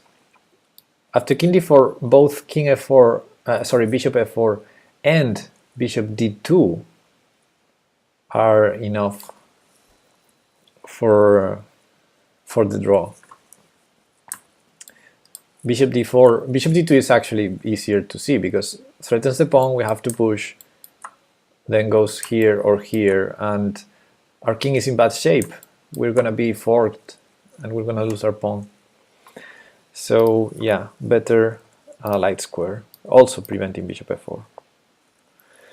And here, again, hey, input username, thank you so much. Okay, so we need to cover this. And yeah, puzzle is done because there's no way now to prevent this. And let me show you for a second. Let's exit preview mode and let's go to the position with g5 check. Yeah, if you play g5 check one move earlier, of course, if black takes, black loses, because it's very similar to the line, to the main line. We go king d5 and the bishop cannot stop the pawn. But black has this king e6 move here. And now, to prevent this, bishop d4 not work with e4? No, it doesn't. We can go there in a second. So we need to prevent that, so we need to play this, but then the king is in the square, right? And the bishop is protecting this, so this is going to be an easy draw. So it's important to do the check when he doesn't have king e6, which in the game is after bishop h6, because after check, of course, he doesn't want to lose the bishop. And after king e4, bishop d2 does not win because there's no way he can stop our pawn. While with the king on d4, it works because if we push to a7, he has a check. Or he can try this too. And if we push, he has this check. Well, here we can still try to fight here, but yep, no.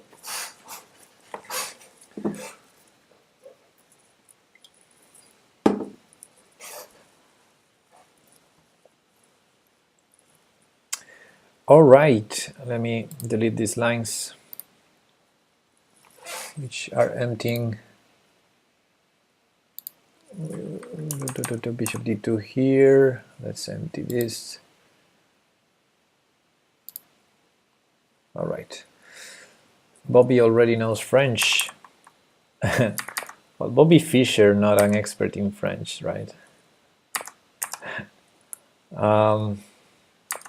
Okay, now bishop d2 here. Let's delete it too and keep this clean. Bobby Fischer had trouble with French, right? If you see in chess, I've seen that in chess games. I've seen all the games by Bobby Fischer against scores against all the different openings, and he had tough time against the French, which is strange. Okay, I had a link copied. No, I had a thing copied. So let me go to the analysis board editor, analysis board editor. Bobby Fischer 2Es. Hitting out. Okay, Roken. See you. Okay, I have two options here now. Either I stop streaming or we have a look at a practical endgame. That means an endgame from a real game. What do you think? Practical endgame or Crazy House Arena? Just saying. No, if Joanna was here, there would be no no doubt we would do a Crazy House Arena. But no, more endgames, rawr.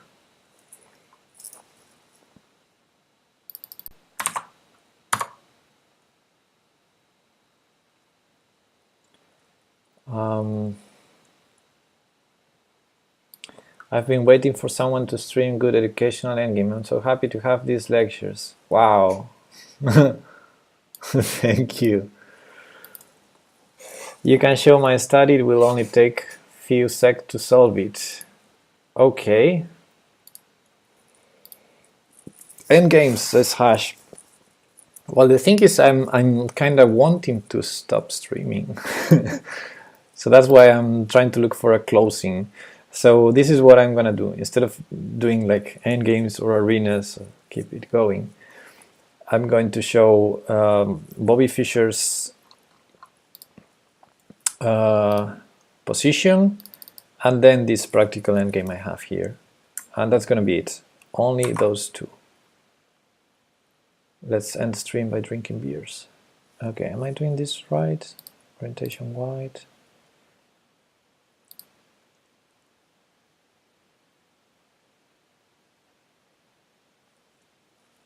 Okay, so this is white to play, I guess. White to play and what? And wing? You say a few secs to solve this, Bobby? White to play and mate in 12. Oofda.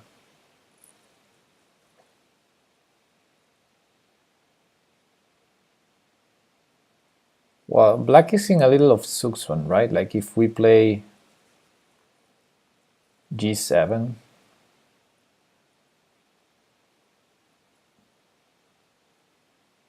Yeah, this puzzle seems hard. My gut feeling tells me to go G7, and then black is going to push the H pawn.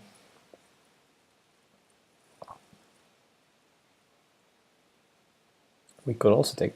No, we cannot. G7, knight b6. Or queen e6. Queen e6. Oofda. So we should take on h7?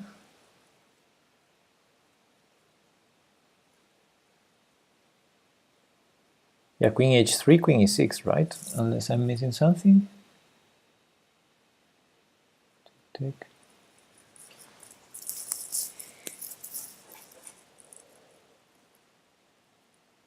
Queen h3, queen e6. We have to take. So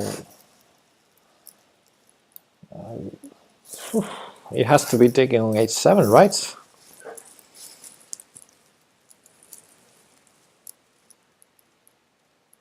Well, there's bishop e7. No, it's not. Sorry, forget about what I said. There's not such a move. There's king h8. The first move is fantastic. King g5, roar.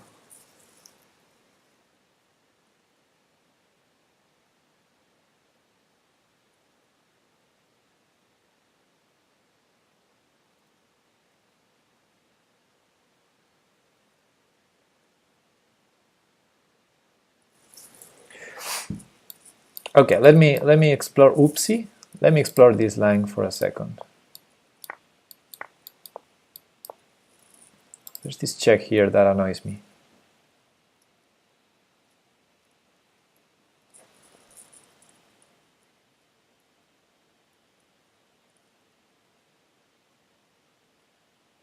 H6-2. Oofda.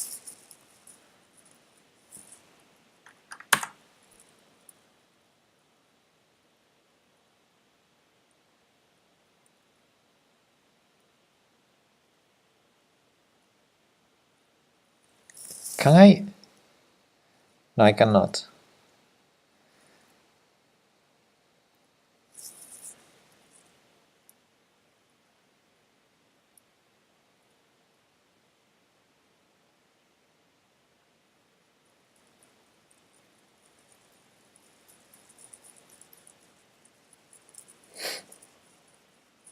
Yeah, I'm calculating promoting Gurk to Asti.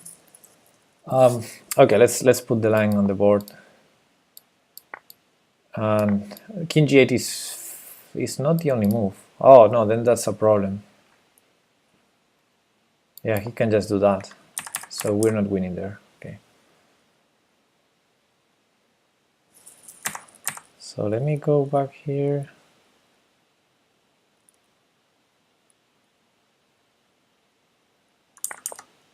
This has to be it.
Wow. Knight takes c7, we have pawn takes f7.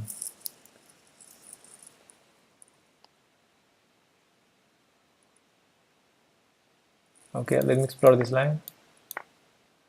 He can't go here because there's checkmate, so he has to go here. And bishop e5 now.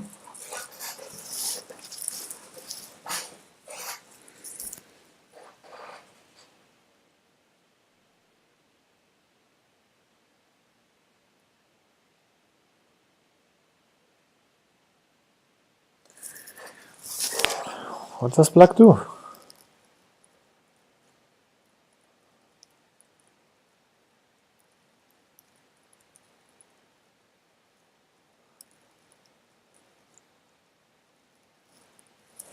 No, h6, there's king g6 checkmate. h6, king g6 checkmate. So queen c5.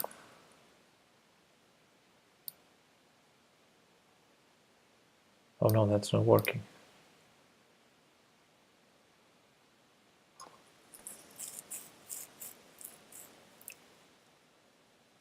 Huh.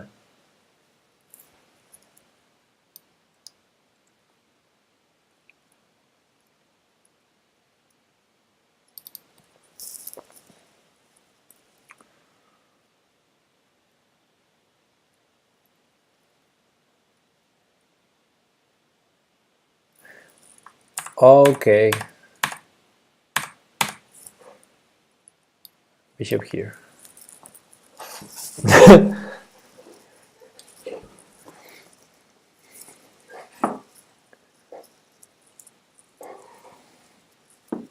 Queen is pinned and it's attacked, and king f8 loses, so he has to take our queen. Check. Oh, but now we don't have this check. Oh, I was clever, but not enough. So he can go king f8 here, right? Okay, this works against king h8, but not against king f8.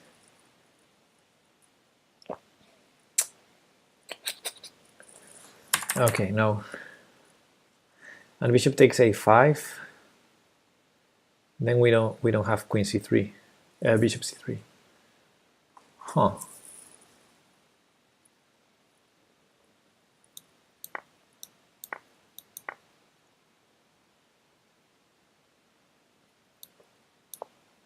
We don't have bishop c3 here.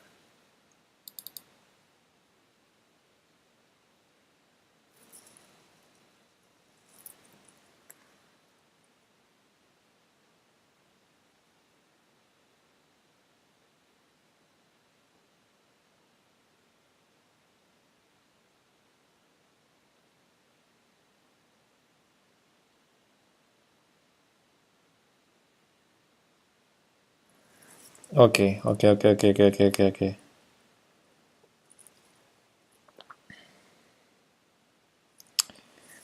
Okay, I need to do something here.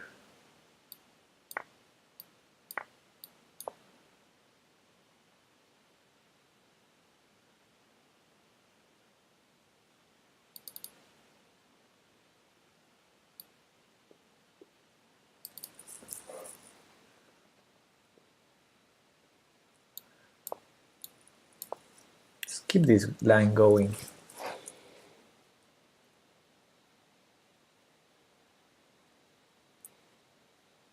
The queen needs to protect f8.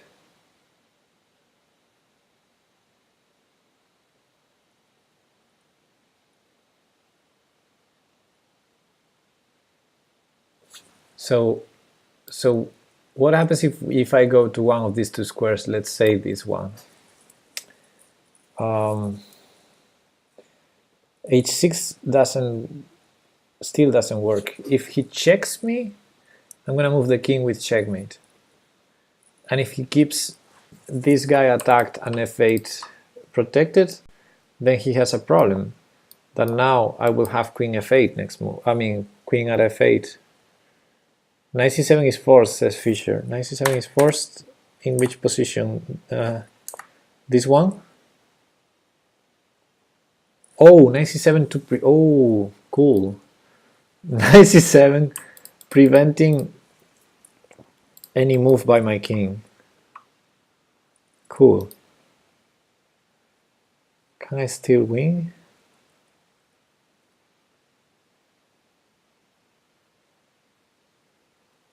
I can try. Check, check, no. Calculating bishop d4.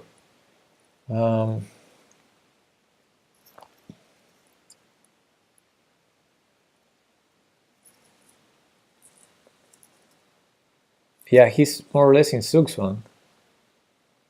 If he moves the pawn h7, I'm checkmating. If he moves the knight, I'm checkmating. If he moves the queen, I'm checkmating.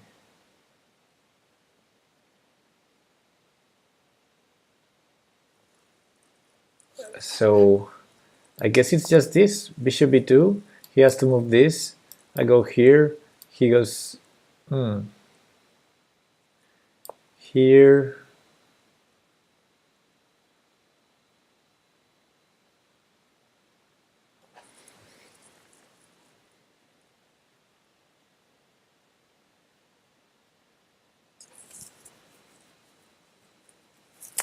Is bishop e5 working? No, he takes my bishop.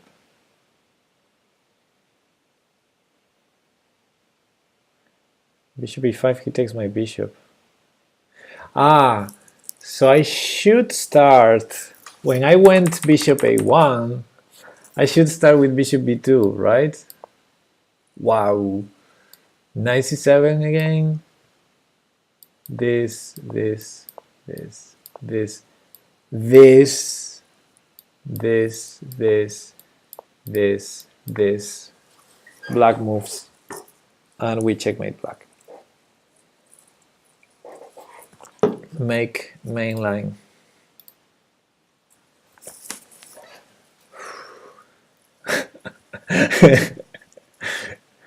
Come on, Bobby.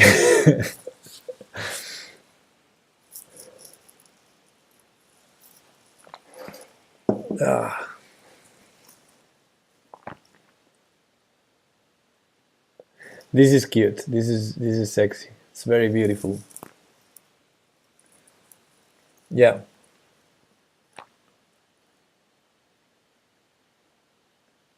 Knight d5 at the end. Go till the mate.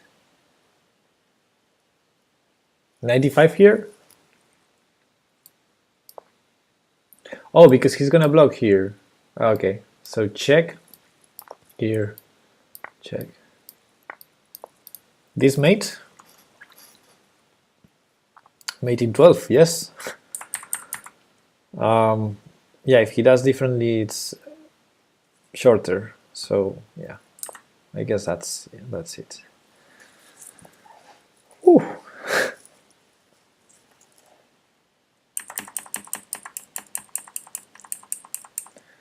Yeah, and it's very obvious this puzzle, right? Bishop c7, and the queen. Very obvious this bishop b2 move. Yeah.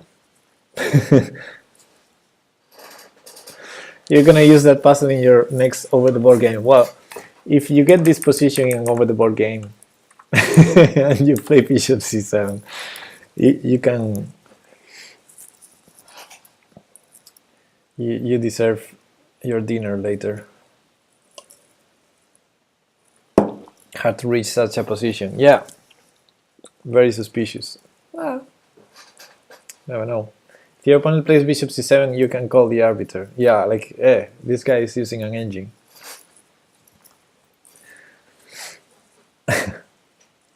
Give the man a GM norm. Yeah.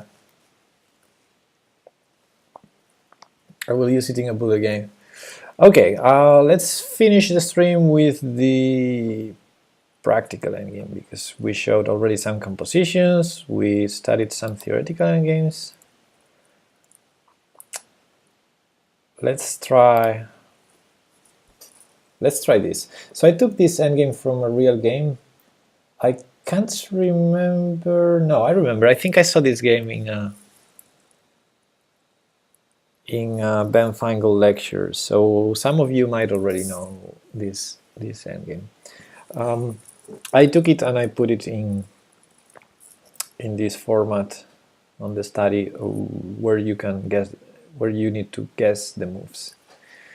So we can do this to finish the stream if you like, and if you don't like, I'm sorry, but I don't have more. I don't have strength for anything else. Who moves? Black to move, but first I should ask you, who's better and why? So, oh, okay, okay. Thanks for the link. I'm gonna take that. Bishop e4. That's interesting. I'm gonna open that somewhere. So that link, if I can copy it, link address. Yeah. Black better, obviously. Black is better because bishop is light. Black better, obviously. Better pawn structure, yes. Bishop is stronger here, yes. So we have a very special stream for you today. Okay. I would just bring the king g6, etc. Black is better, basically because there are pawns on both flanks and he has a bishop. Yeah. That's one of the main reasons. That's true.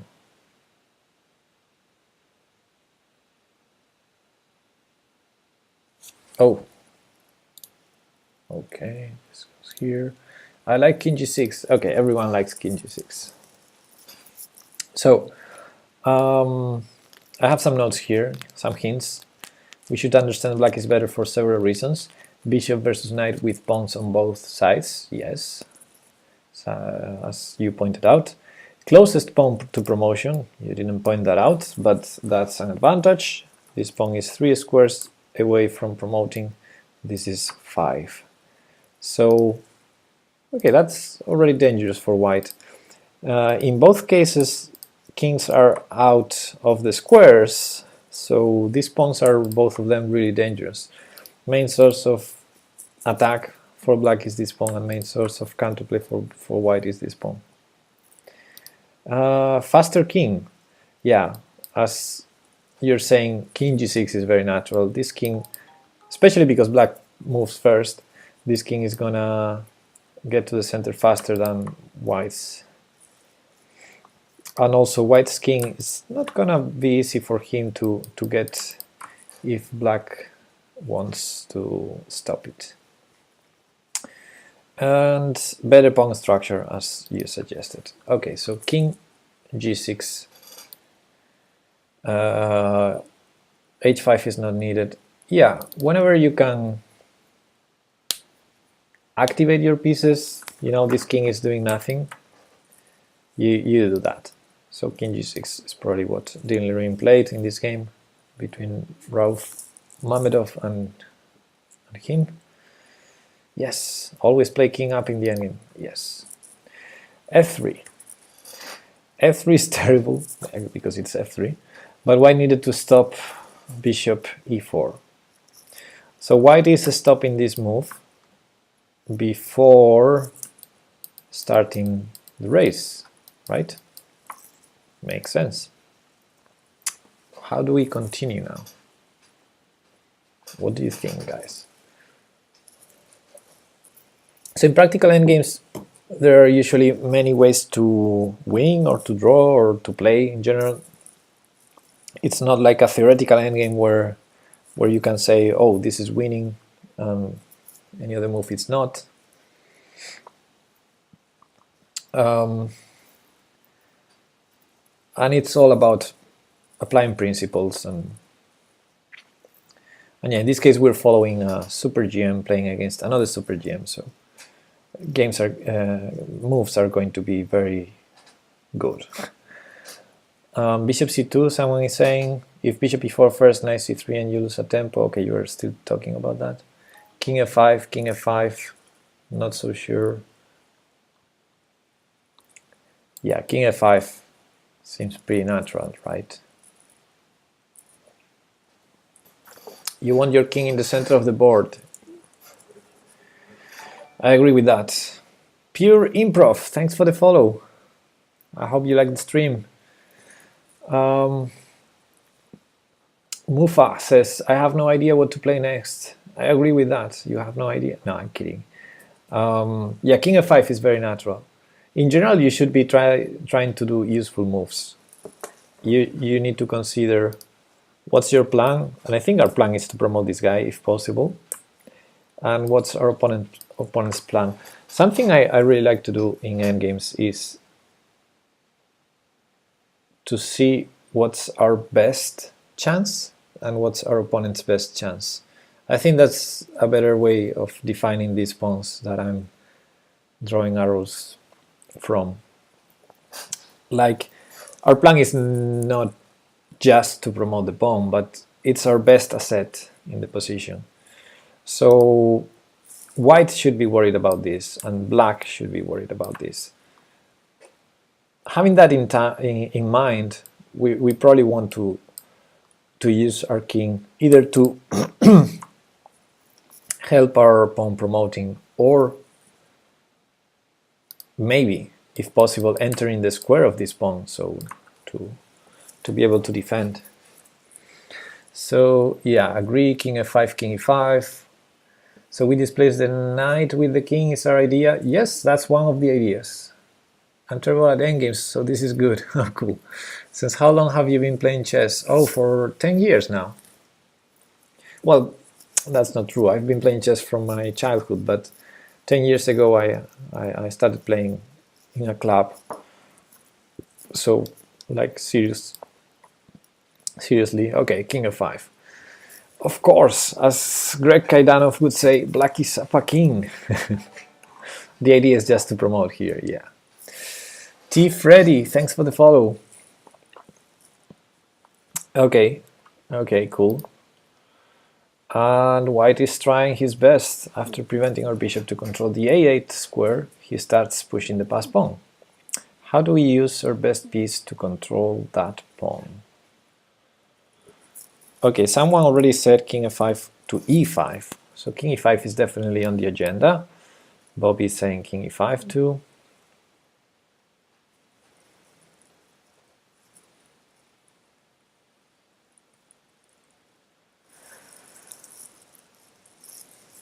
Yeah, I think this is a no-brainer, right, to play king e5 here. I mean, this is the square of the pawn. What can be more natural than entering the square and winning a tempo against the knight? Maybe put the bishop on c6. How do we put the bishop on c6?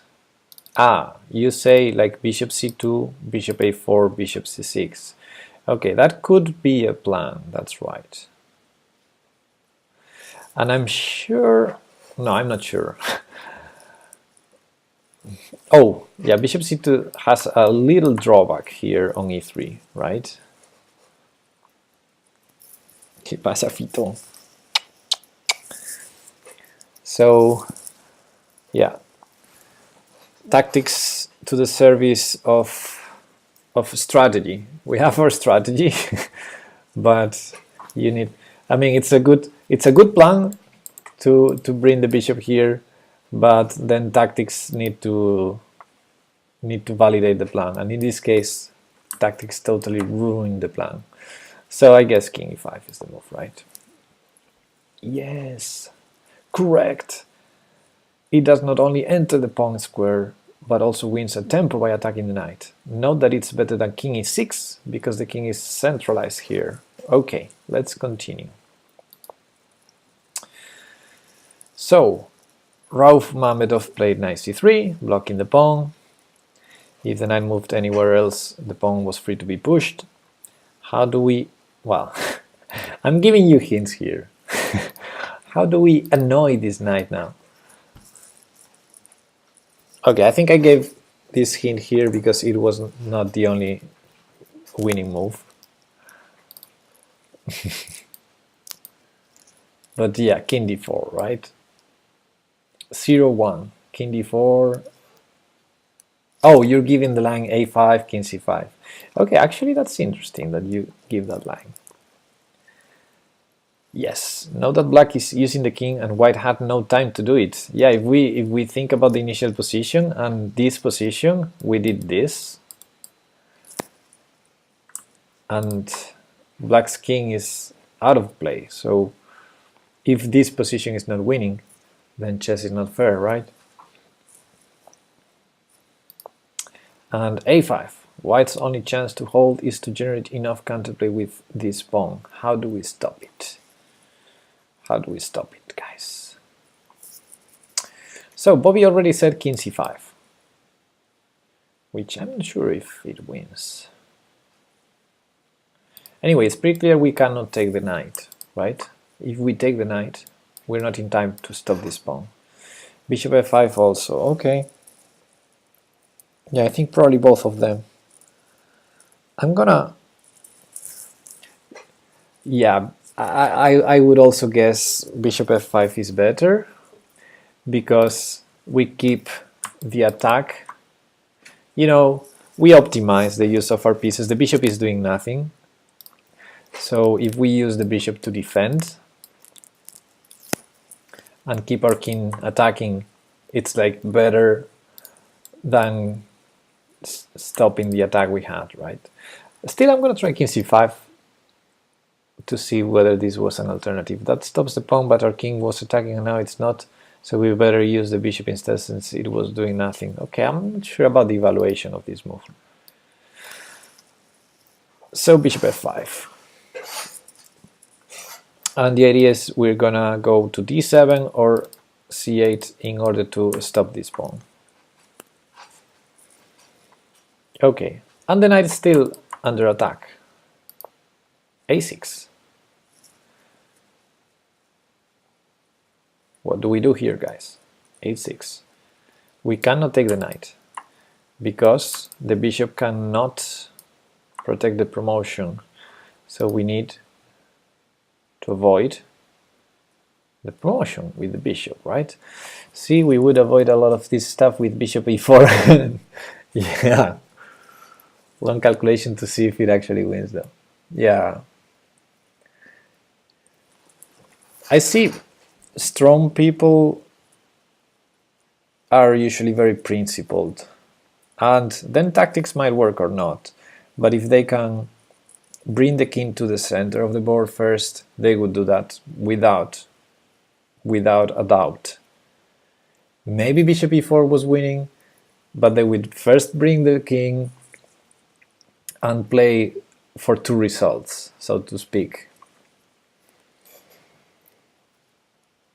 Okay, someone says bishop d7 to avoid knight b5. Someone says bishop c5, bishop c8, sorry. I think both of them works. If I remember correctly, he played bishop d7 in the game. But yeah, both of them work. Bishop c8, I'm gonna try because I have a cute message probably. Correct, it says correct, so it's correct, guys. But Liren played the other move. He might have been scared of knight b5 check, yeah. So yeah, he played bishop d7. Let me delete the arrow.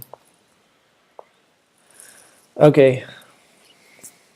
What do we play in this position, guys? This is the easiest of all the moves. We need to stop that pawn, right? Knight b5 check or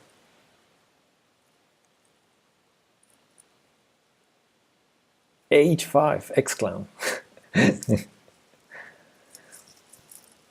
Okay. What would you play here after knight b5 check?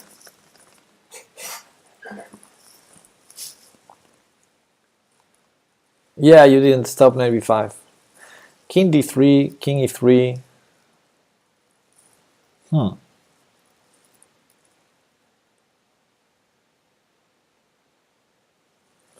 King d3. We have 2 votes on king d3, 1 on king e3, 1 on king c5. And yeah, I would go king c5, to be honest. Mufa says king c5 to play with the foot a little. King d3, wow. I think king c5 is the most natural. But okay, since 3 of you said king d3, I'm gonna go king d3. Knight c7, c3. Nope. King d3. Yeah, this is... Okay, we already applied the principles. Bring the king to the center. We use one piece to attack and the other to defend. Everything's fine. But this is position to calculate already. King d3 might have some problems, although I don't see them. After knight c7 we have to sack the bishop. And we have to be careful. Yeah, we have to be careful. That's why we need to calculate. There, c3, a8, takes, c2. No, we're perfectly fine. Knight c7 is not stopping our attack. Yeah, king c5 is best. I agree with that. I'm just trying to see what's wrong with king d3. If we can take the pawn, we're easily winning. Ah, you mean like king c5, king b6. Makes sense. Yes. King c5, knight c7. Well, I think knight c7 wasn't played. Yeah.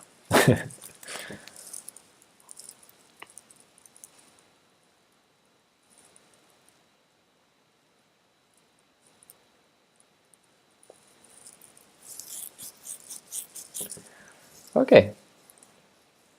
What do we do now? I think someone suggested king b6 to take the pawn. Knight c7 loses after king c5. Okay, Pluko. Now, which pawn to take? King b4, says Bobby. Every move wins. Probably. Probably. Bishop takes f3. Yeah. I assume that wins.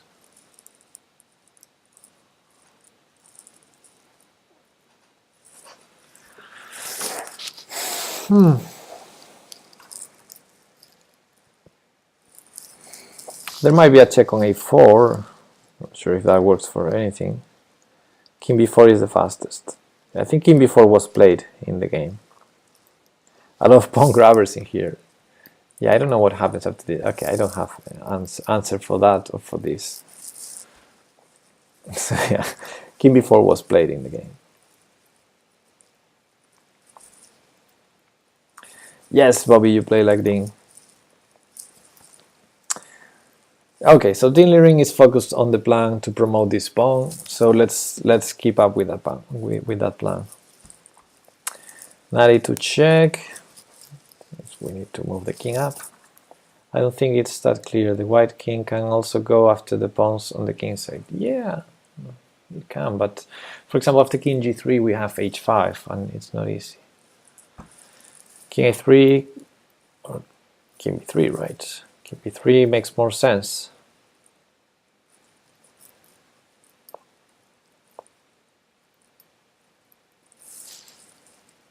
After something like bishop takes f3. Yeah.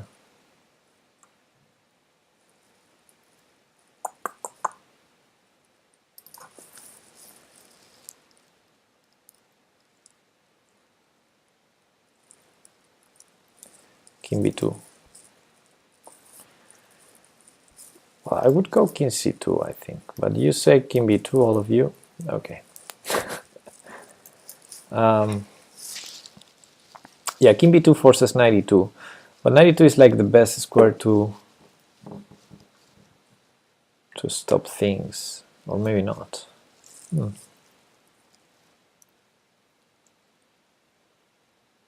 Well, I guess he went king c2. Yeah. Try every legal move for king. One will be right. Yeah. Yeah, I think he wanted to go here to the other side. Yeah. Preventing 94. Yeah. We already improved our king. Time to stop attacking the knight and just dominate the position. Dominate the position.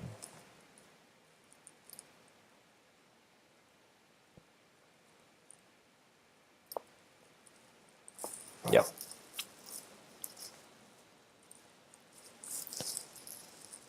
Okay, I guess every move was winning already. And okay. Now, what would you play in this position? I think there's no move that doesn't win.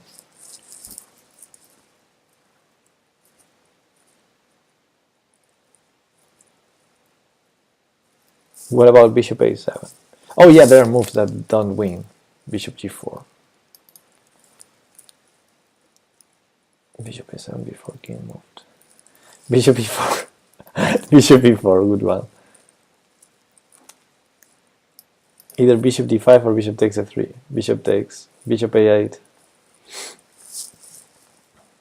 Yeah, takes, right?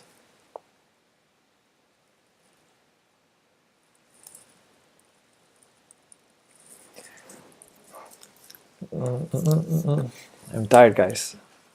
Thankfully, this is the last thing we're doing in the stream. H4 was played. Every move wins here. Give me moves. Suggest me moves, please. King a2 is not legal. Why he didn't resign yet? Yeah, good point. Robbie Trox says g4, g4. Yes, g4. c3. Okay, late. g5, g5. Since white is not resigning, how do we win now? Every move wins. Let's see if you find that what Dean Lirin did. Okay. Tired too. Okay, what to do now, guys? Give me moves.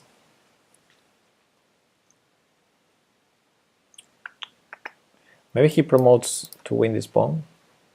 c3 says Mufa. c3. That's another way, just not what Lirin did.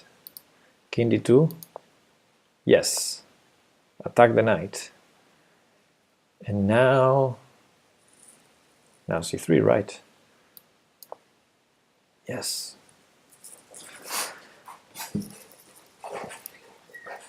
Okay.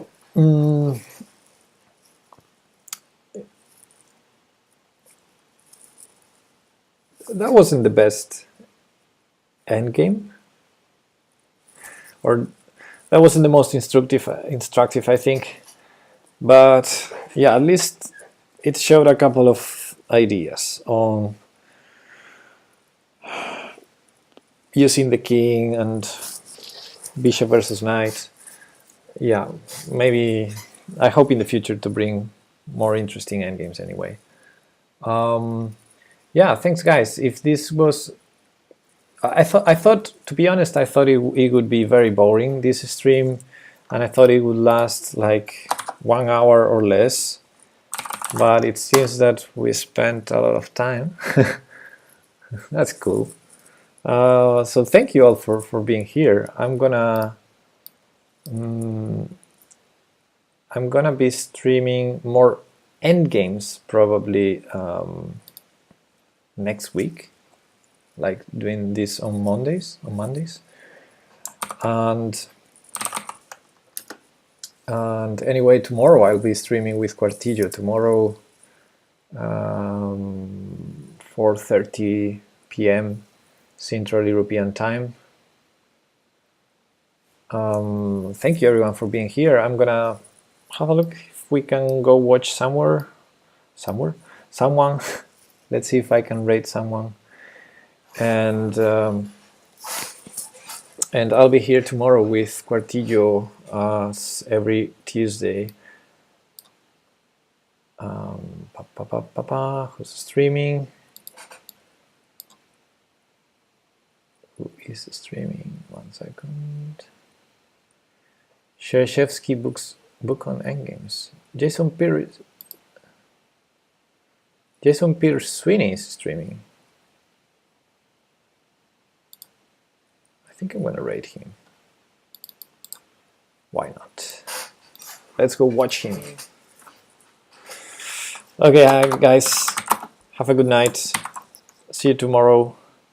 Thanks for the links, everyone, and the suggestions. I'm gonna check everything out now. And I think that was another follow, or what? Slavadov, thanks for the follow. Okay, see you tomorrow, guys. Bye-bye. Thanks, Fuxia. Good night.